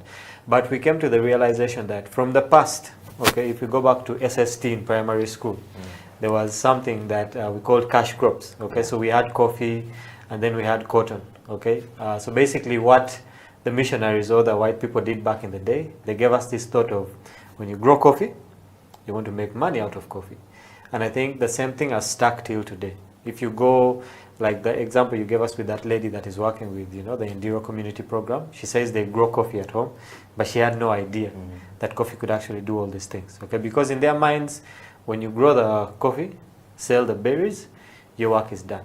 They don't realize that we can actually also consume the same coffee. Okay, so our topic for today is how the different stakeholders, okay, have to play their part in this coffee industry to make it better. And perhaps we'll start with the farmers themselves, because that is where everything starts. Okay, we have a situation whereby a farmer has never taken coffee in his life, but he has acres of coffee.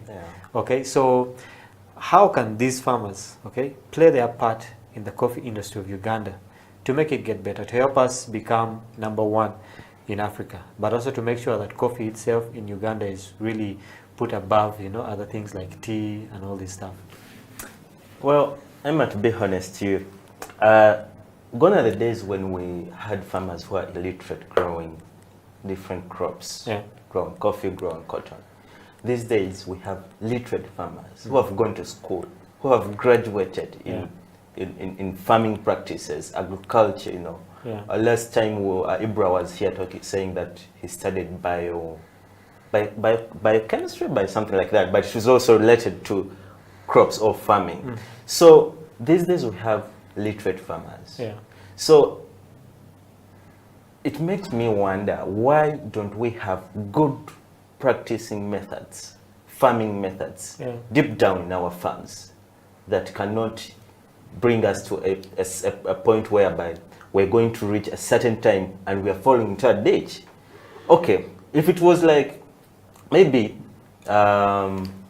farmers are illiterate these days, they would say, okay, we need trainings for these farmers.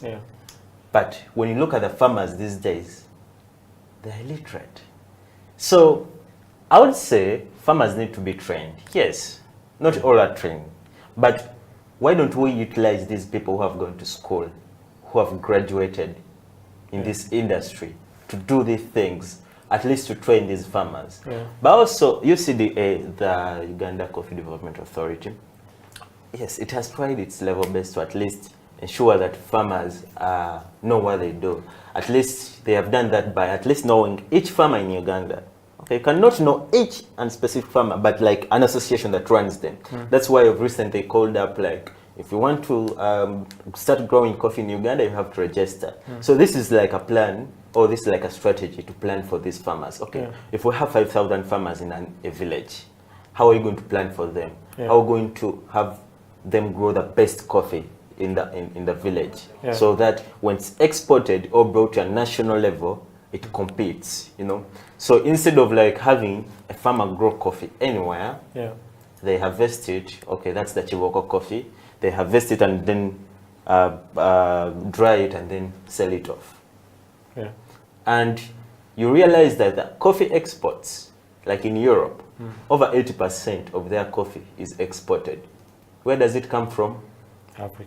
Africa, and maybe more other countries. But those other countries, maybe like Brazil, you find that if they're producing maybe 50 million bags of coffee a year, you find that maybe 50% of their coffee is consumed by the natives. So maybe they're exporting 50%. But for us, we're exporting 80 or 85%. And without added value on that coffee. So these are the things that farmers need to know. Okay, when I'm growing coffee, how can I improve its quality? How can I add a value on it? How can I get the best quality in these coffee cherries that I'm going to harvest?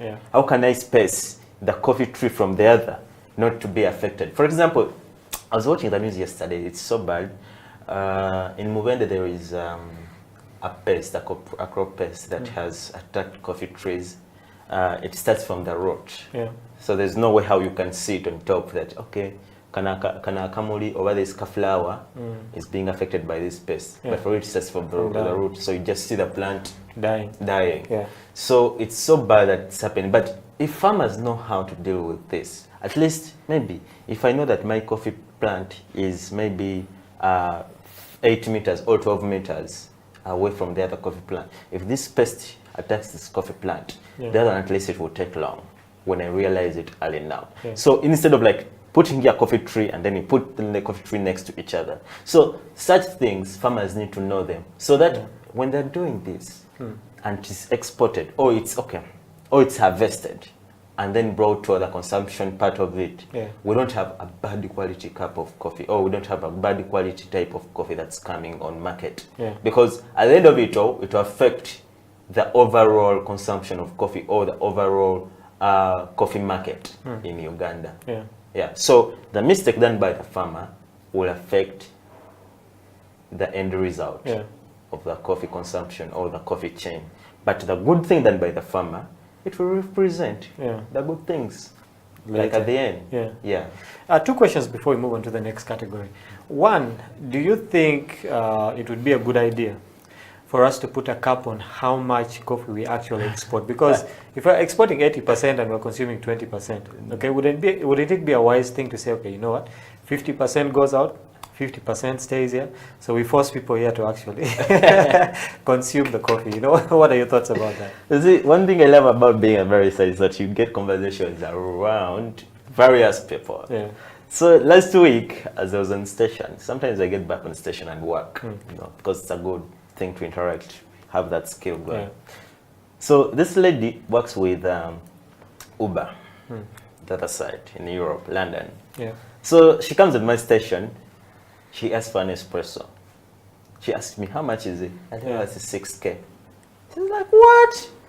Your coffee is too expensive here. And yet you sell coffee, you grow coffee here. And I asked her, how much would this amount cost a cup of coffee in London? She told me, 6K here. The way you sell your coffee here, in London, 6K can buy 3 cups of coffee. Then I realized that's why in London, UK, or US, in those countries, even this person we see that Abelak Street lives on a street can be able to buy a cup of coffee compared to us in Uganda. So to answer your question, I think it's a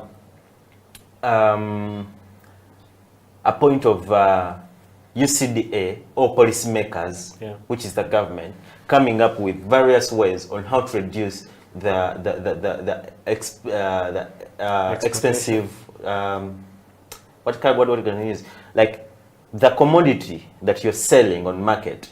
How are you going to value it so that you as a government can benefit, so that you can run the country also, but me as a person who's also buying it, I benefit, like not buying it so much compared to other countries.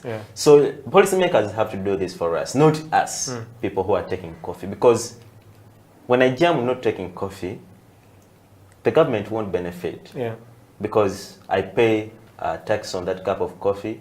I also benefit by maybe getting the healthy part of it and maybe, you know, enjoying coffee. But to help us arrive to this point of like having coffee be reduced in terms of pricing, it's the government that has to do that. Me as a person, I don't have authority. I even don't have a minute authority on that. Yeah, you see, we're discussing with Katawazi last week, and like today we're discussing, you know, what are the roles of different people, and each stakeholder has their part, and each stakeholder should have their voice. Okay, so we came across topics like, do we even have a barista association or a barista forum? Do we have a farmers forum that has a voice? You know, so it's like the coffee industry has so many detachments. Yeah, Emma, you see, thing is, these things are there.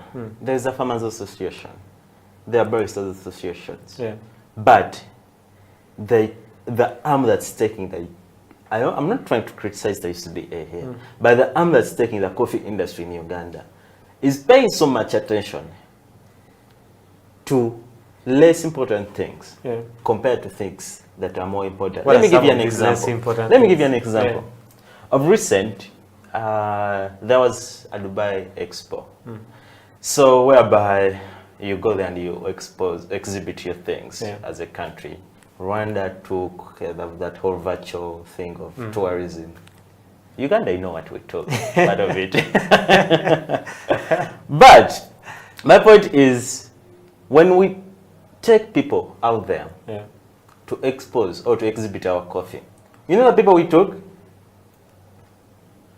The people on top, where on station, like exhibiting our coffee. Why don't you get a Uganda barista champion who's there right now, Michael, for example, to go and be on this station? Before you be on this planning level, why don't you take the baristas? Why don't you take the farmers to at least get in touch with these people out there? Because when this person is talking to this farmer, they will feel that, you know, their intuition, like they will feel like they will be connected with them. Okay, you're the person who grows this coffee. How is it like? You're the person who brews this cup of coffee. What challenges do you go through? How can we help? But if you're this person who plans for the coffee industry on top, why would you come back on station? And yet you have various capable people who can do that. So your point of like having different associations and different roles played by different people in different categories of coffee, it's good, but the people responsible to align them is not doing that job. Perhaps before we go for a break, you know, you touched on something important there. You say that at the expo, they took people from up there, which means that there are people down, you know, on this spectrum that are really not being taken care of. And the role of UCDA and all these other coffee or agricultural associations is to basically see that even the last man, even the person who produces the least amount of coffee, has to be heard, has to be given a voice. So why do we find ourselves in a situation whereby it's only the big people? Is it that the government is not doing its part in regulating UCDA, or UCDA itself is not doing its part in trying to control what happens down here? I would say it's UCDA itself, because in most cases the government will come up to put into action what the UCDA requests to do. Not the government coming to UCDA and it's like, okay, UCDA, what can we do for you? Why don't UCDA go to the government and say like, you know, government, we have this plan A and B, we need to execute it like this. Please help us, give us funds, give us this and this and this, so that we can execute it. So it's not the government, it's the authority or the department. Because the government put up this department to help this person, to help the coffee industry go back to, you know, when we had the coffee hype back in the 1990s, it was a good thing, everyone was feeling good. But since then, we've never had a coffee hype the way we had it in 1990s. So when the government came up and put up the UCDA authority, or the UCDA arm, it was like, okay, let's use this arm, or let's use this department to at least keep our coffee on top globally. Because Uganda, as you all know it has the best coffee in the world. Just because maybe we don't have the right strategies, the right marketing strategies, the right production strategies to make sure that we've exposed our coffee as the best in the world. So UCDA has to do that. Not the government, not me, not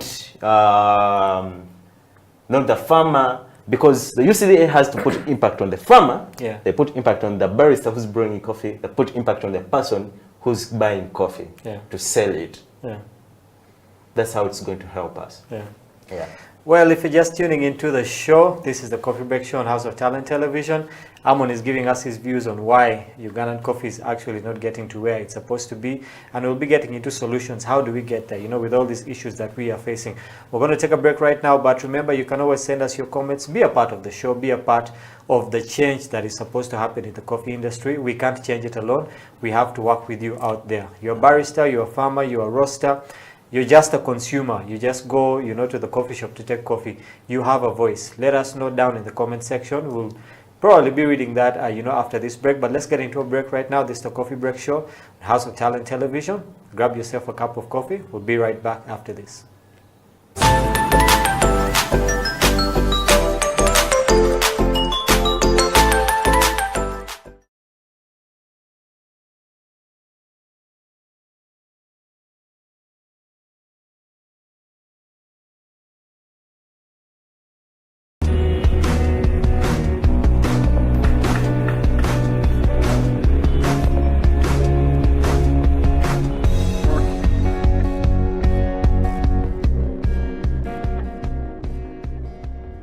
My first advice to my students, the people I train, the people I talk to, is that at every stage of coffee, from the farm to the cup, you can gain something. So I first get to know, like, you as you, what's your passion? Is it going to the garden? Is it going to the factory? Or is it like being a supplier?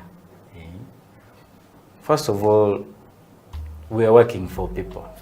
We're working for people. But our dreams are being self-employed.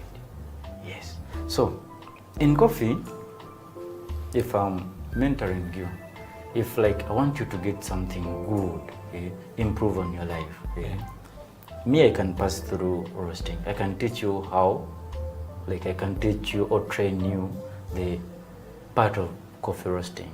So within that process,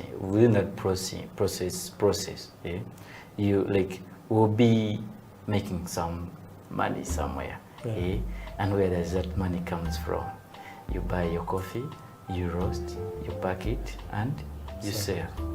Of course, there are many cafes that are opening. We have our organizations here in Uganda, like they are boosting up the consumption. We have business people that are starting up cafes, but there is that gap. There's that gap of supply. There's that gap of supply. Big companies are exporting, but we can also be the big company at our youth stage. We roast our coffee, we pack it, and we sell it. Let me take another example. You can be a good person in computer graphic designing. Yeah? So when I introduce that idea, you can plan the way of branding that coffee, how we can market that coffee. Yes. So we can at the end of the process, me and you will be having something to put in the pocket or to save on the account.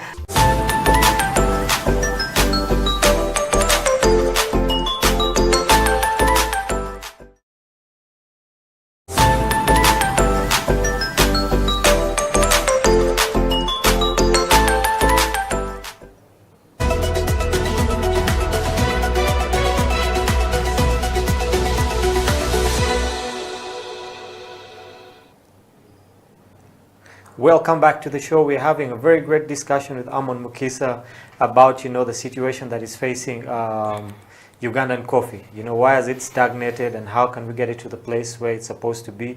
He was giving an example of the Dubai Expo where we really didn't do that good, but also I believe that, it's a point of learning. We always have to learn from all these things that happen, just that it doesn't have to be repetitive, because if we have an opportunity like that and we repeat the same thing, then we say we're totally not learning. We had a barista who came to the show some time back, and he was saying he also bags his own coffee, and he was saying that when you go to the supermarkets and you give them your coffee, package it really well, and you make sure that it's really appealing to the eye. They'll get that coffee and put it in the last stalls or down somewhere there and hide it. And the coffee that is put up is basically coffee from outside.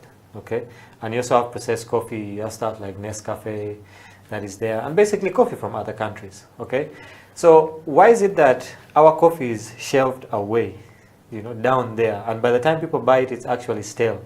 So people have a very bad experience, and they think, Ugandan coffee doesn't taste good, but because they bought a stale one, how do we get those people's coffee to come up to the top of the shelves and push the others, not way down, but put ours up there?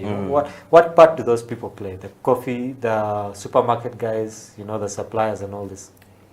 You see, Emma, I've never really been a fan of buying coffee from the supermarket or even supporting coffee to be sold in supermarkets. You know why? Why? Coffee is a perishable good. You never find those guys in the supermarkets giving attention to coffee just like the way they give attention to maybe apples, maybe flowers. Never. Sometime back, Maurice, do you know Maurice Kia? He's also a business guy besides being a musician, and he's in coffee. So he was asking me about that whole idea of taking his sound cup coffee into supermarkets. I'm like, Maurice, you've been in this industry for quite a while. When you go to buy coffee in the supermarket, what's your experience? Compared to buying coffee, maybe from a coffee shop or a coffee brand that you're buying that coffee from. So that when something goes wrong, you can trace it. That whole part of it is a speciality in the other side of coffee. But in this type of business, when something goes wrong, it's like buying a product from Cafe Java's. Maybe you've bought a cake, and then you find some part of it is not well prepared, but you're just outside. You have a right to go back to Cafe Java's and say, guys, look, see what happened. But now you've bought a product of Cafe Java's in a supermarket, and you found the same challenge. Where will you go? When you go to the supermarket, guys, and you're like, you know what, guys? Look at your cake. It will be a long process. Yeah, it will be a long process. And that's time consuming. But the thing is, I would suggest that having coffee in supermarkets, it's not a bad idea, because it's helping us expose or improve coffee awareness. Because people, as they're going around the store, they will see coffee. Kanokachi, it's a coffee bag. What's inside? Let me buy it, maybe. But in terms of quality, no. I give it a 0 over there. Because when you have coffee in a supermarket, you're not monitoring it. You don't know how those guys are handling coffee. Yeah. They even maybe don't know anything about coffee, you know, compared to having a coffee product or a coffee bag in a certain coffee premise or a coffee shop or a coffee company, and they know that, okay, you know what, this is our coffee. We roasted it on Monday, which means by Monday next week, it has to be done. Yeah. Those are the methods such companies have to use, compared to taking your coffee in a supermarket and it's going to be put down in a shelf, and I come, maybe I'm buying Anodi's coffee, you know, it's like, okay, Anodi's coffee is good, I've tested it, I've had good reviews on it, let me go and try it. On reaching home, trying it, you're just running down, you know. Yeah, so it's not a good thing to have coffee in the supermarkets. Yeah. If it's possible for you to have your coffee sold in your premises, please do that. Yeah. That's one thing actually I would advise people to do. Like, if you're a coffee producing company, the fact that you have funds of roasting coffee, packaging it, branding it, basically you've gone through other chains of coffee, like for it to be as a final product. Why don't you get a space? Yeah. Why don't you get an online platform? Because that's what we're adopting these days. Have a cameraman. Have nice shots taken. Have a website. Okay, that's expensive, but you can start with Instagram, you can start with Facebook, you can start with Twitter. Have good visuals. Put the price tag. Put the contacts where they can call you. Market it well. See whether you not sell that coffee and people like your product. Compared to taking it in a supermarket, and it's going to take 3 months without buying that cup of coffee. And when they buy it, they will say, I know this coffee is bad. Yet in actual sense, your coffee is good. So just utilize those spaces, utilize the information that you get here on the coffee break, at least to make better decisions when you're dealing with coffee. Interesting. Yeah. Amon, you're a barista and you've been doing this for a while. You're also a trainer. Yeah. And one of the issues we've had, actually, some guys have talked about it on the show, is that most baristas have, I like to say, half knowledge. Okay, they only know their part as far as comes to the station. I can make a cappuccino, I can make a latte, I can make an espresso, I can talk to, you know, have a good relationship with my customers and my boss, and that is mostly where their knowledge stops. Okay, that brings into question, okay, what are we doing in these coffee schools? Because for someone to totally understand what coffee is, all right, they have to get a complete understanding. And to understand what coffee is in Uganda, you have to understand coffee from the past, okay, what has been happening, what are the different developments, what are the different organizations doing, okay, what kind of research. We had a guy called Owen who was on the show, said that he was doing a lot of research in coffee, okay, but you find that baristas actually don't know this information, okay. So you as a barista, okay, what can we do to make sure that baristas don't have only on-station knowledge, but have a wholesome kind of knowledge when it comes to coffee, especially in Uganda? Now, let me ask you a question. Yeah. Just a brief one. Yeah. Did you, when you went to school, to a journalism school, did they tell you how to interact with me, to say the exact words you're saying to me right now? No, they didn't tell us the exact words, but there's a structure. Okay. So my point is, in coffee schools, they're going to give you basics. They're going to show you how something is done. Then it's your initiative to go down the road of research, curiosity, and get to know these things. Because the 3 months or the 2 months you're at that coffee school, you're not going to exhaust everything. Never. Never. You just have to be so much self-oriented that you're going to make yourself make research, read about things, ask questions, and learn. That's how you're going to know this information. Because in coffee schools, like you said, they teach them how to be, okay, like you said that baristas know how to make a cappuccino, just interact with maybe a certain DL has come on station, they interact with him, and that's all. And then they go back home. But they have forgotten that they have to read about, okay, why am I using this cup of coffee, or 250 mils of cup of coffee, or 180 mils of cup of coffee? You know, Why is it that I have to hold coffee a certain way?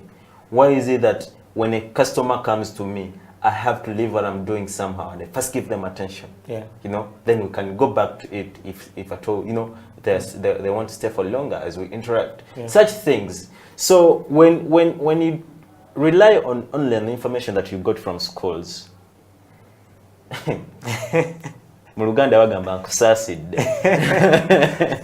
Yeah. So that's it. You just have to make more research on your own so that you get to learn more things. Then compare and contrast them. Yeah. How do you do that? Ask questions for people who taught you or people who are above you. Because even me, there's a certain lady called Millie. I tend to ask her, she's a coffee genius. She's a lady. I tend to ask her a lot of questions. I bug her with questions. And sometimes she's like, but Amon, I can't believe you didn't know this. But there's the fact, I didn't. I just wanted to know. Yeah. So she just assumes that I knew, but I didn't know. Yeah. So that's one way. You just don't have to assume that you know everything. No. You don't know everything. Yeah. You just have to ask. For example, if you went to a certain school, the teacher or the tutor who taught you has a lot of information. But the way of disseminating this information to your small head of yours, because it's a lot of information, they can't put it into your head at one day or in two days or 3 months. No. So as you work on stations or in the company you're in, get time, visit this guy. Say, okay, you know what, Diallo, I learned about this. How is it like? How best can I do it? They say here that you have to put maybe 70 mils to get this amount of coffee as a result or yield. Is it true? Then this guy can give you his perception. Then you can go back and read. Yeah. Then if you find something that backs his perception, take that. Yeah. That's how you get to increase on the information. Yeah, interesting. As a barista. Someone said that, you know, there is what we call YouTube University. That's how that YouTube University is only used by the people who understand it. Because when you go to your YouTube University, there's a lot of information there. I can wake up one day, I go on YouTube, I bring my camera here, I look into that camera, I start saying whatever I want. I don't care whether it's true or false. Yeah. So that's why I'm like, only wise ones who go to YouTube University. Well, if you've just tuned into the show, we're talking to Amon about, you know, the different part that the different stakeholders play when it comes to this coffee game, the coffee value chain. We've talked about the baristas, we've also talked about the farmers, we've talked about the supermarkets, which tend to push our coffee down in the shelves, and by the time we have an experience with it, it's really not that good. We have talked about how to promote, how to market the coffee using our different social media websites. If you can start your own website, that's a really good thing. It would be a good plus for you. But if you're looking for ideas, you're looking for, you know, different perspectives on what to do with your business, if you want to get into the coffee business, this is the best show for you. We're coming towards the end of the show, but before we get there, just a couple of more things. We've talked about the baristas, okay? I think one of the areas we really never touch about are the CEOs, okay? These people who open up the coffee shops. Some actually. I remember we touched about them. Yeah, we touched about that. And knowing that now they have been in a hard spot. They haven't been making money. But now you get the good news that, you know what, we're opening in January. Okay? And your mind starts running to, I need to make money from my coffee shop. Okay? It's good that some of these guys are actually baristas or roasters, but some are just businessmen. Okay? For them, they know, I'm going to put a coffee shop, I'm going to make money.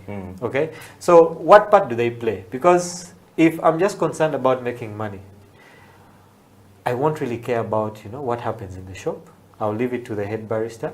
I don't really care what happens, you know, with the farmer. All I know is that my coffee needs to get here at a certain time. Okay? So what's the part that the CEOs play, especially those who know nothing about coffee? Well, the part that CEOs play is the same part. When you literally bring it down, it's the same part that UCDA has to play, generally in the coffee industry. Yeah. So CEOs have to be able to provide what the specialists are saying. For example, if you have a company of coffee or cocaine, you're in a coffee business, do you have a structure of advisors? people who advise you on how best you're supposed to do things. For you, yes, you're there to make final decisions, give in money and make money. Yeah. But do you have people who know what you want and can be able to put it into action? Yeah. That's the one thing. So if you don't have that, it's going to be really, really hard for you next year. Yeah.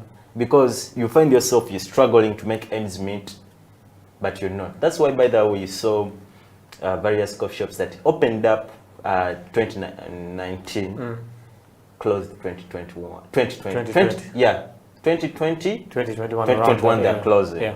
Because they didn't have structures. And those that had structures are still standing. Yeah. Take an example. Enduro Coffee.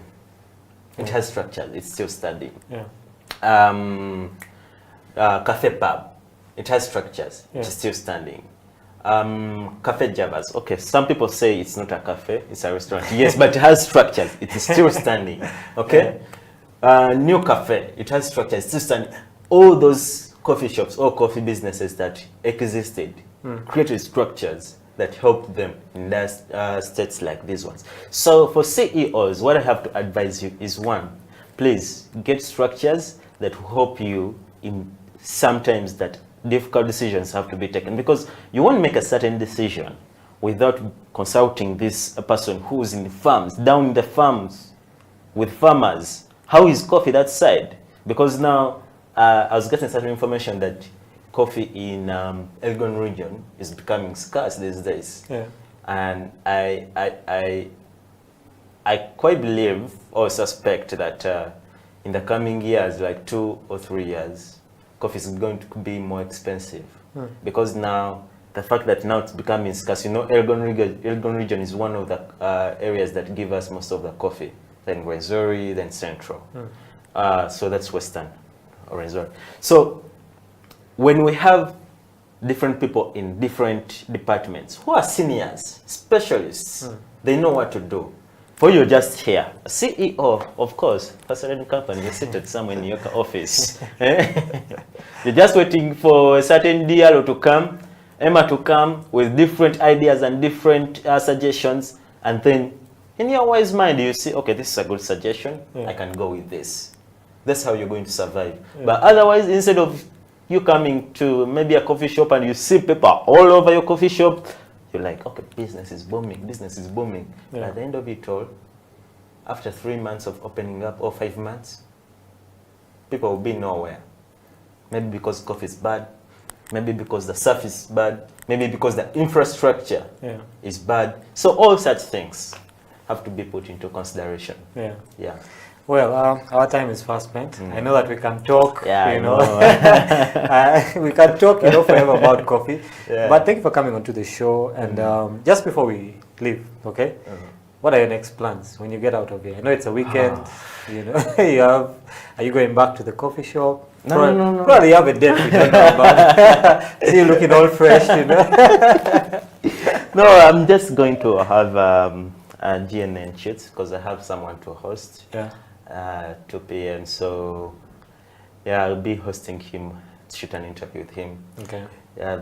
Then that I'll go and watch a football match.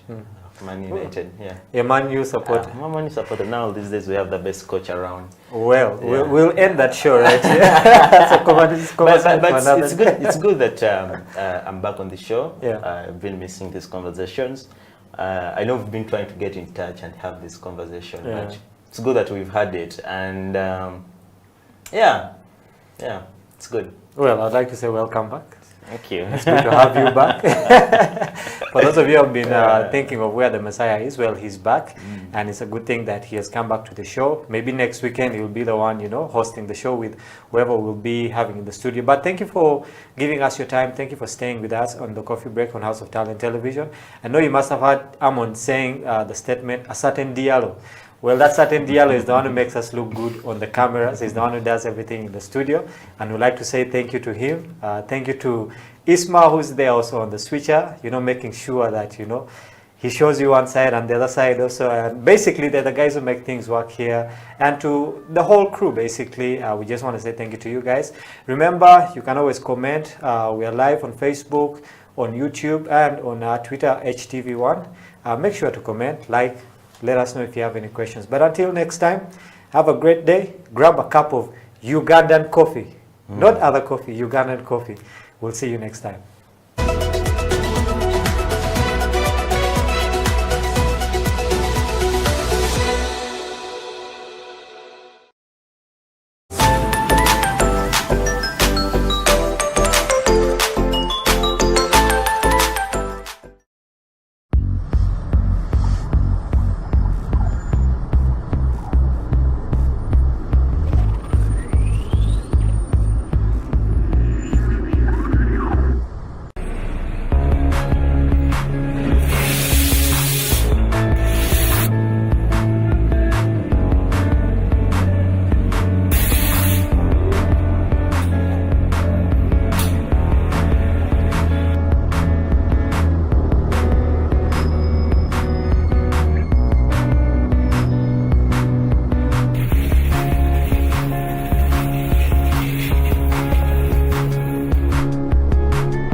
My first advice to my students, the people I train, the people I talk to, is that at every stage of coffee, from the farm to the cup, you can gain something. So I first get to know, like, you as you, what's your passion? Is it going to the garden? Is it going to the factory? Or is it like being a supplier? First of all, we are working for people. We're working for people. But our dreams are being self-employed. Yes. So in coffee, if I'm mentoring you, if like I want you to get something good, improve on your life, me, I can pass through roasting. I can teach you how, like I can teach you or train you the part of coffee roasting. So within that process, you like will be making some money somewhere. And where does that money comes from? You buy your coffee, you roast, you pack it, and you sell. Of course, there are many cafes that are opening. We have our organizations here in Uganda, like they are boosting up the consumption. We have business people that are starting up cafes, but there is that gap. There's that gap of supply. There's that gap of supply. Big companies are exporting, but we can also be the big company at our youth stage. We roast our coffee, we pack it, and we sell it. Let me take another example. You can be a good person in computer graphic designing. Yeah. So when I introduce that idea, you can plan the way of branding that coffee, how we can market that coffee. Yeah. Yes. So we can at the end of the process, me and you will be having something to put in the pocket, or to save on the account.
Extra.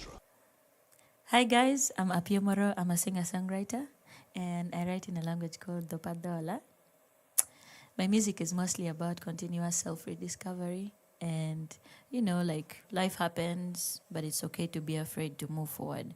But, you have to take the next step, and that's where, you learn the things about you that you didn't know.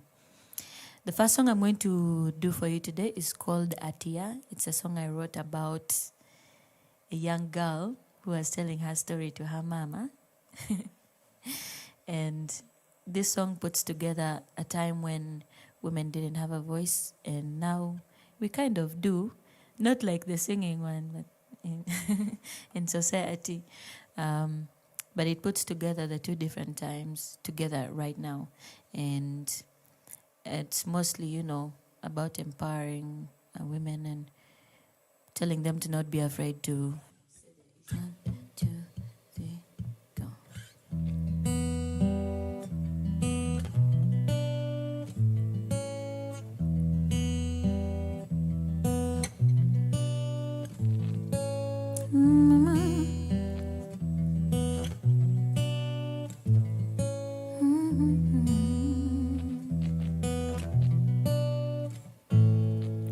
Mama, aramo kodi jali mara. Mama, angayoni waju chandi. Mama, kami donyo mani. Mama, kanigi pesa. Tago bedatia.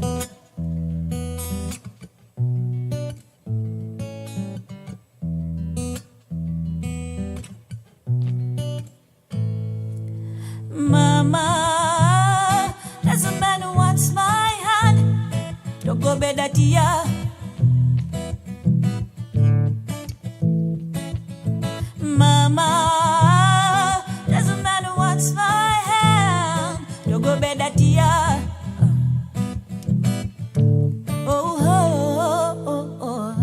Atia nyaranya warechita, tanya wakalita, tanya wabeli. Atia nyaratingani mbati, tomiani moka makelorini. Atia mitopinara makadini, fadiga rangongeri. Makada jalua, mama winjaye. Atia meyo kurani, kodoge yeye. Kiritu mibanja, mafodi para ye. Mama, there's a man who wants my hand. Don't go bedatia.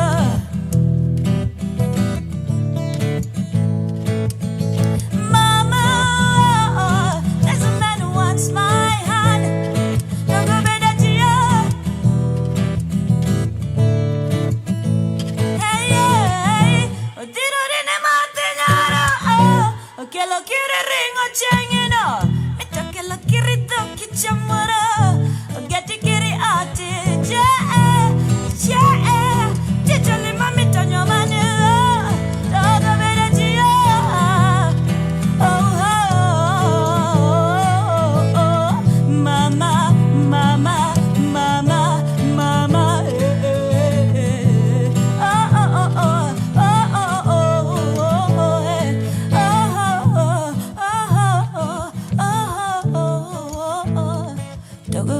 tia. Togo beda tia. Togo beda tia. Hey, hey, togo beda tia. Togo beda tia. Togo beda tia. Tia, tia, tia, tia, tia, tia, tia, tia, tia. Oh, oh, oh, oh, togo beda tia. Me. The next song I'm going to perform is called Yikan, and Yikan is a Dopadola word to mean fix me. I wrote this song for two of my friends that were getting married 3 years ago, but it somehow still applies, to life in general. And with this song, they helped me see that, love is something that can never die, keeps coming back to life. And it lives on and on and on and on and on. So enjoy, Yikan.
Amarongeri milania, ngeri miluya, digwa.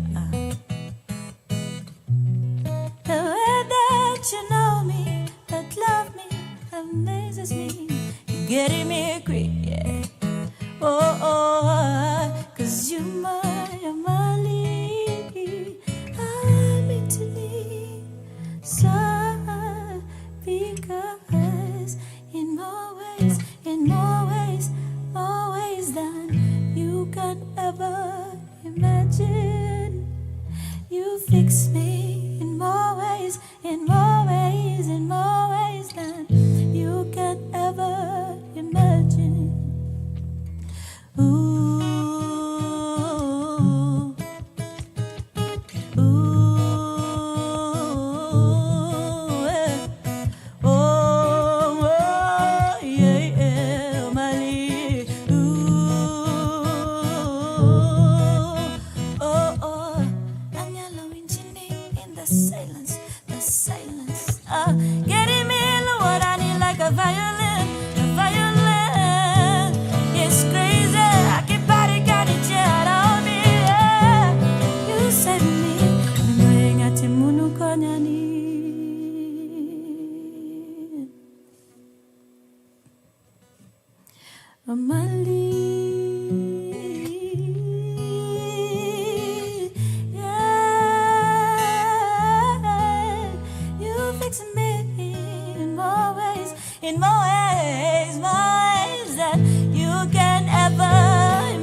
I'm back.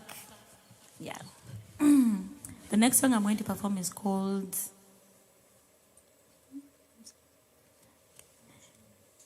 Anonsanya, and it's a song originally written and performed by Jamal Waswa, who I would like to brag that is my birthday, but it's not my tight birthday.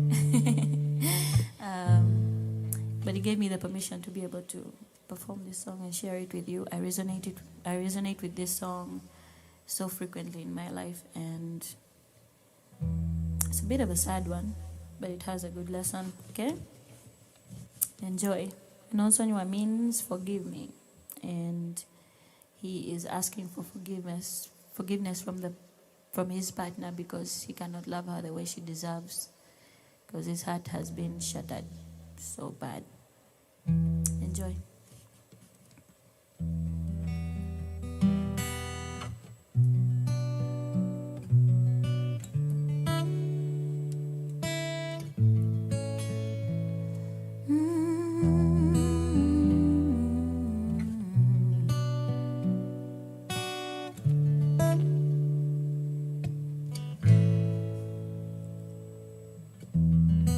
Lazima inochokirane chamotelo amajunyikana dalina mukwano kutagambika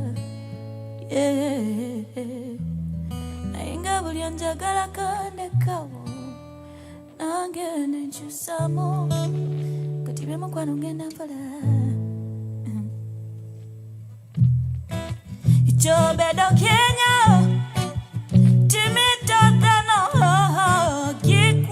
Perinije kakanogo mitera gitano mani apenjine chobedo Kenya tiwa ini mingoye gibanja tutamadio chunyini tokano piwangini oya mere tojo chako wacho kono oirini ineni muso ukonyini gitakono chomaro inu wachirani amazimo no sanyiwa abasoka bebanyonona nalino mukwano kutagambika nayenga buli njagala kandekawo nange nenkyusamo katebyo mukwano ngenda mpola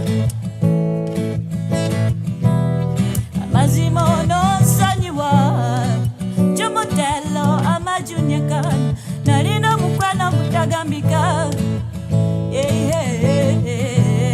nayenga buli njagala kandekawo nange nenkyusamo katebyo mukwano ngenda mpola nebakucawa kusoka nebakucawa nogwokubiri nebakucawa nogwokusatu nebakucawa kusoka nebakucawa nogwokubiri nebakucawa nogwokusatu nebakucawa kusoka nebakucawa nogwokubiri nebakucawa nogwokusatu kirijuliran chakirani kirijuliran bamiweani kirijuliran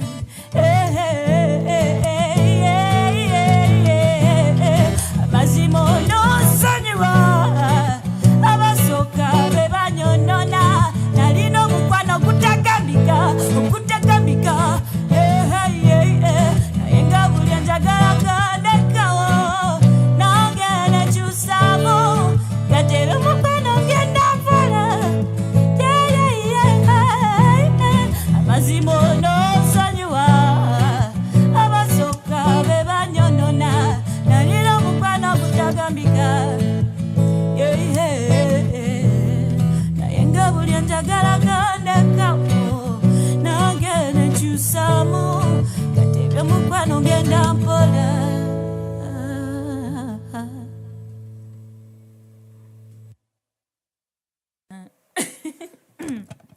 Look at me. I'm feeling hot, but the lights are too much. Let's do this song and finish. The next song I'm going to perform is titled Kisa, and Kisa, translated from my language to English, means pity. Some fake dude broke my heart, and I used this song to help me move forward into the next space in my life. But, you know, I usually use this song to apply to so many situations in my life, and it helps me also learn constantly that everything comes to an end, good or bad. Enjoy, Kisa.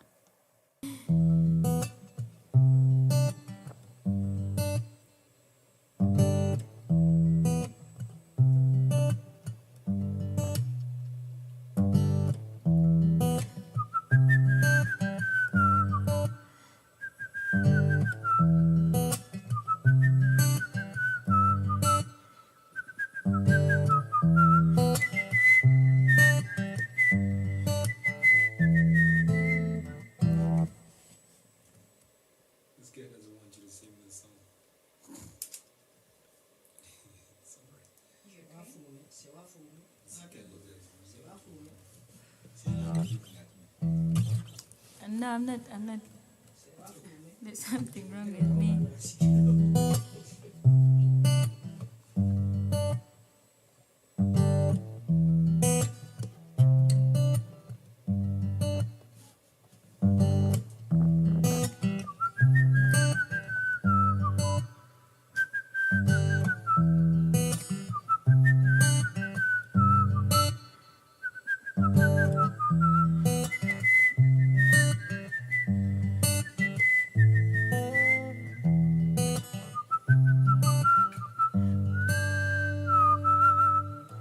I had your meeting with that girl from the city.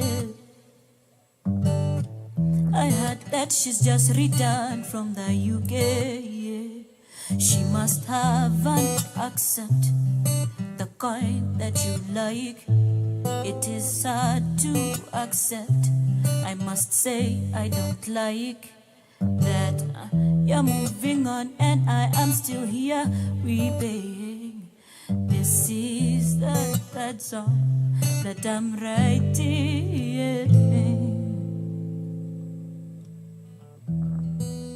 Kisa, I'm a winjering up.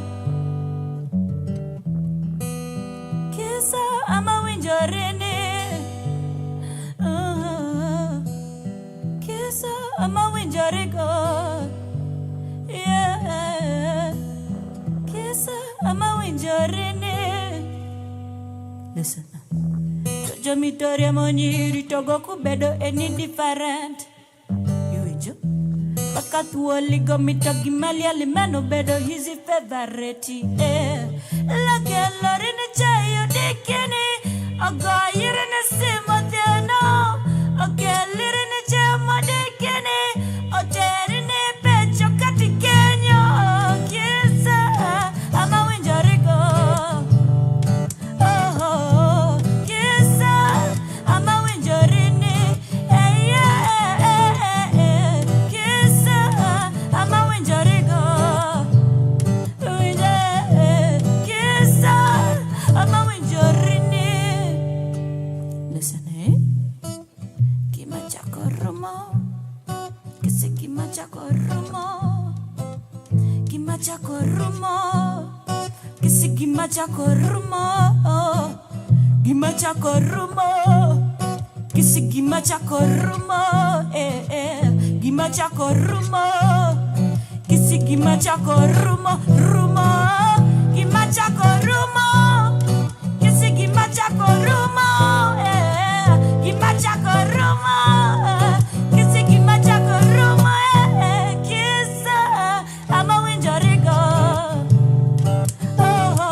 Janzi.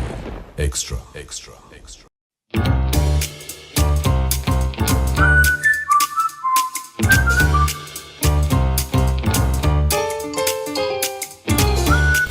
Mchezeo nyimbo wa Levitson.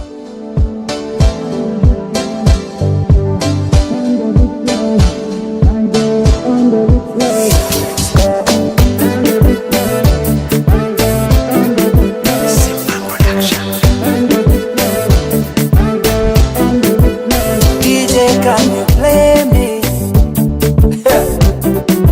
I want to dance in my journey. Yeah. When you play me that music, you play the music that we like. And every time when we dance together, we dance the music that we love. Hey, one in a million, the body move it so spiritually. Yeah. One in a million, the body move it so spiritually. Yeah. On every play, my God, on every play. Yeah. On every play, my God, on every play. Oh, on every play, my God, on every play. On every play, my God, on every play. Oh, Bana Bange, you would dare to sit today. Mwategede kano tukubye gwanga muje bantu bange muje tucheze omuziki gwogukute ogwa Yesu gwoguwambe banana cheza na mimi banana cheza na huyo on every play my God on every play. Turn every play, my God, on every play.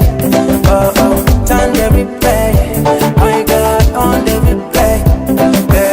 Turn every play, my God, on every play.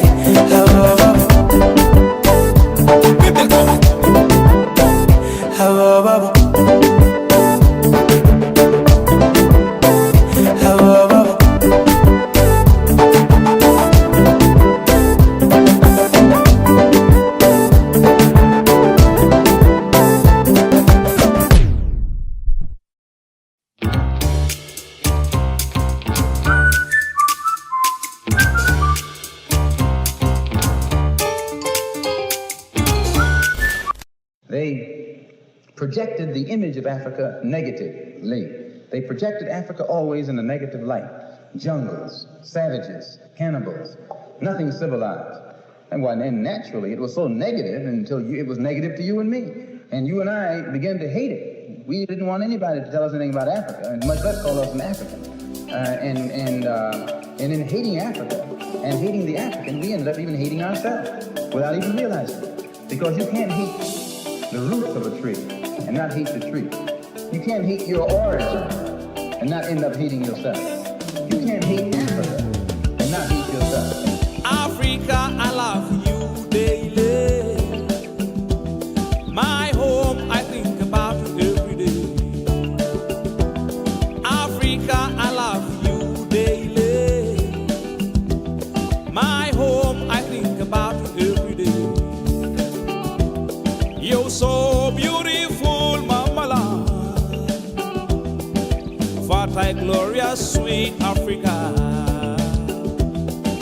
Flora and fauna is delicate. The oil and gold is tempting. Flora and fauna is delicate.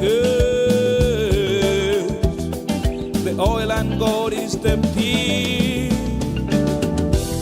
Rise up, Africa. I love you. Viva Africa. We love you. Rise up, Africa. I love you. Viva Africa. We love you. Africa, I love you daily. My home, I think about you every day. You're so beautiful, Mama land. Fertile, glorious, sweet Africa.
bright like a diamond, standing up your pyramid, shining bright like a diamond, standing up your pyramid. The sun is always out, the Nile flows so deep. There is no place like Africa. I am born in Africa.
It was like the Psalms.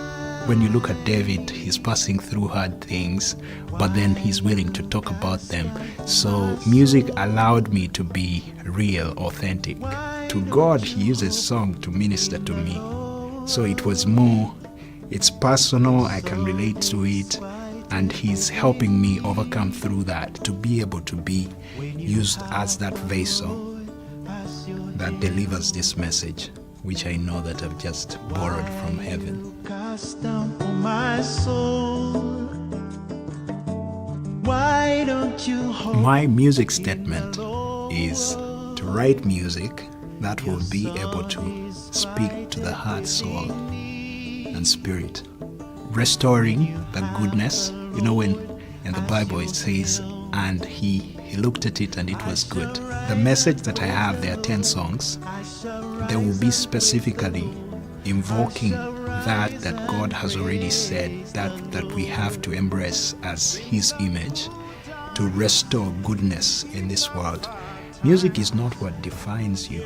For me, that was a great revelation, that my identity is more in God, in who God calls me.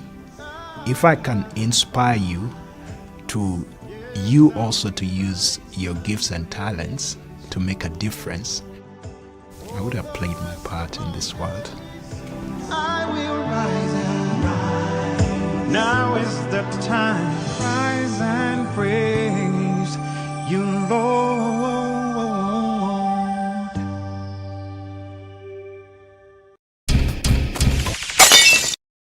One face, full perspective, finding the beauty and the talent of the people of Uganda. This is XXL Season 4.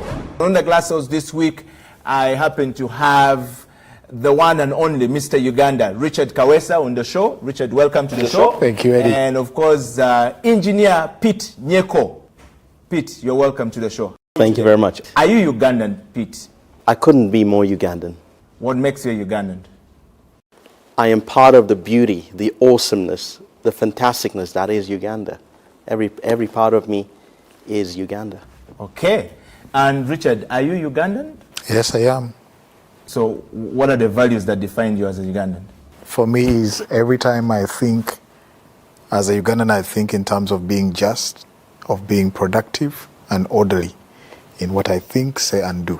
The topic of the discussion is a Ugandan on a global stage for economic relevance. And Richard, you have been writing a lot of stories about Uganda, and so is Pete. Are we fit to be on the global stage as a country, as a people? I am certain that we are very positioned to be relevant. There was a global entrepreneurship institute in Europe that did a study to understand what the most enterprising nation in the whole world. And Uganda came out to be the most enterprising. I liked their definition of an entrepreneur so that they can then qualify their study. And they defined one as a person who takes a financial risk in hope for a financial return on their investment. And they looked at people who have earned out of that risk at least in 3 months and not more than 2 years.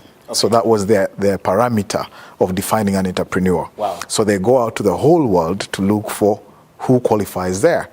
And it turns out that 26, I think, point something is what we achieved, meaning out of 100 people, 26 of them in Uganda, they fit perfectly. Now, it's not only the person who has invested and actually works there, but they also earn from the investment. Yes. And you know the next country that came number 2? I think Indonesia or Malaysia. Yes. And they were at 16 point something. That's almost huge difference. It's a huge gap. 50%. So then, Rather 100%. then do you know the first world country to appear on that list? What number they took, and what country it was? No. It was Australia, the first world country, first world. Which was a former prison. They used to send people there. The world it was a prison list. So that country there, that country, Australia, came at number 26 on the list. Now, when you put that study, it's independent, but there's a relationship with another study. We're talking about our relevance on the global stage of economics. If you put another study that was done by Harvard Business School for 10 years, they also carried out a study. Now, the question is, you wonder why Harvard Business School would do an anthropological study. What's the relationship between culture and business is what you should be asking. Ultimately, if you think of, so business is a word which you can use to mean many things. But if you mean business as in entrepreneurial or economic endeavors, then obviously the culture of a nation, or of a community pays a lot of importance to that. Take, for example, a country where you've got a culture of people coming together, people communicating and people sharing. That probably has a consequence to how people will do business. A closed-off society will probably have a different one as well. For example, if you compare, let's say, Uganda and let's say, I don't know, Antarctica. You've just got ice, you've got penguins, and you've got, so if you're going to do business in Antarctica, you've got to think, what's the culture there? A few scientists maybe, a few explorers. So it's a different environment. But in a place like Uganda, you've got lots of people, it's a warmer climate, So obviously, culture ends up determining what type of business you would do, how you would do the business, how you'd sell, and how you'd grow, and how you'd make your projections, and so on. Yes. Okay. And that's why I wanted to bring that comparison, because that's one study of entrepreneurship, and then this is another study of culture, which means it's one study of business and one study of culture, but done by a business school of Harvard. And who turns out to be the most culturally diverse nation in the world? Uganda. Aha. Now you tell me where or which university or what course or which lecturer or professor is going to create a course that increases your appetite for risk to make you an entrepreneur. They can teach you economics and stuff and how you run a business, business management, they can, but the appetite for risk. Now that tells you that if Uganda has such an advantage by 26% and the last person comes at 26 in the first country, that tells you we should be relevant globally because we have an appetite for risk in any market. So if we are culturally most diverse country in the world and the most entrepreneurial people in the world, then how come we're still broke? businesses that are set, that runs for 3 months, dies before they cross to the 4th month. Why? The reason is simple. There's what we call an enabling environment for any organism To function. Yes, a seed is perfect. It's brilliant. It has the raw ingredient to bring you a harvest. But put it in a sandy pit and don't give it water and sunlight and then blame it for being broke, for not producing. Can you?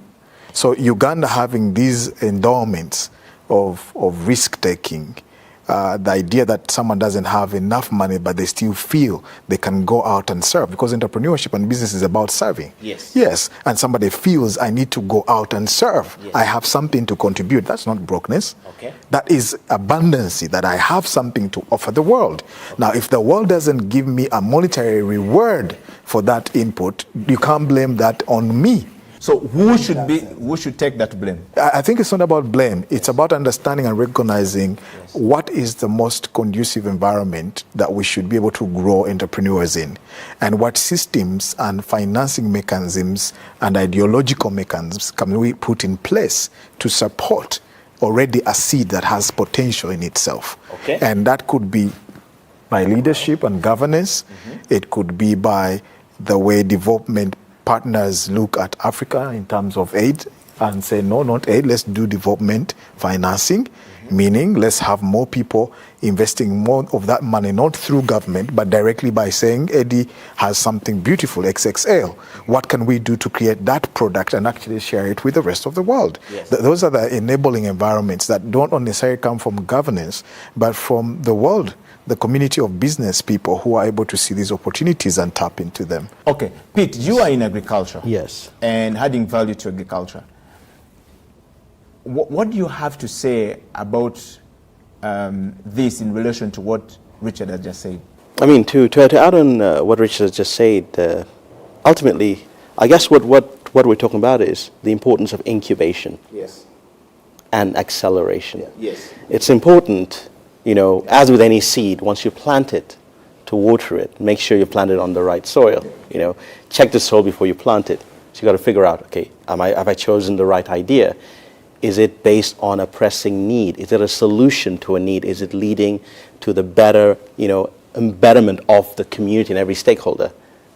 Then you nurture it. Okay. You water it, and you look after it. You plan for it and make sure nothing attacks it, and then you grow it, harvest it, post-harvest handling, process it, add value to it, market it, but ideally keep some seeds for the next season.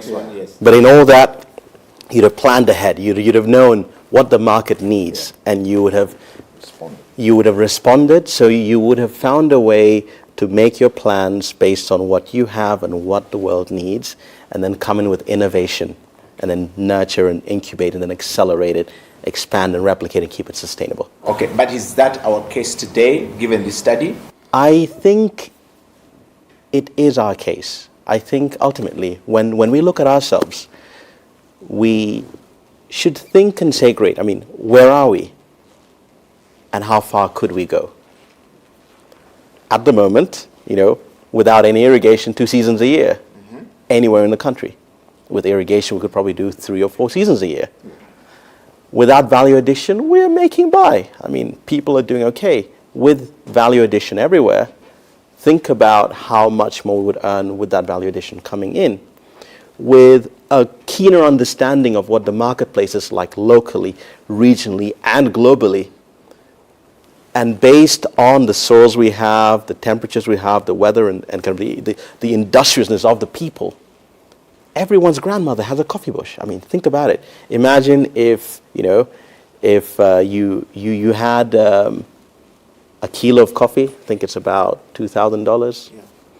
1,000 cappuccinos is more than $2,000, but it doesn't take a kilo. We're going on a break, and when the show comes back, we will be talking about have we created the right environment? Have we gotten it right? Where are we getting it wrong? What should we do? Who does what? The president, many powers. Who can we share the power? What? We'll come back. Welcome back. This is Double XL Season 4, and this is the Glass House. Of course, with Richard Kawesa and Engineer Pete Nyeko. We are the most entrepreneurial country in the world. Yes. Okay?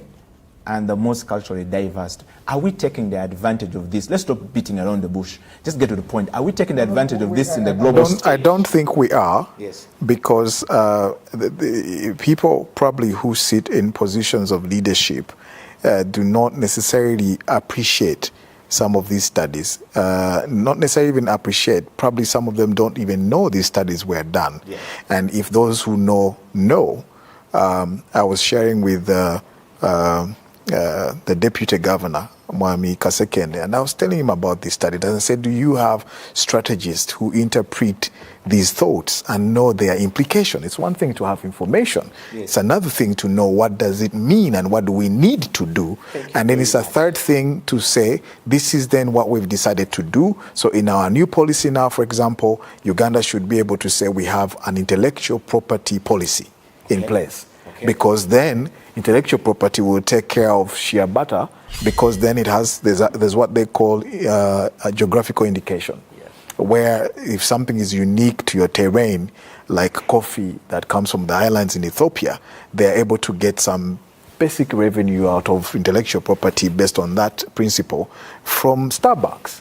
And it's an income. Why? Because you can't call it any other coffee other than Ethiopian. Why? Because the soils that bring out a certain aroma and taste to that coffee are only reserved in Ethiopia. Yes. The same would apply for Mountain Elgon coffee that comes from Rwenzori. The same would go for the shea butter, as you mentioned. Yes. The same would go for the type of music we produce in Uganda. It goes for, I don't know whether tilapia is also one of the unique aspects, but as a country, we have too many unique things that the world needs out there that are so organic, that are so unique to us, but still we don't understand that that's intellectual property.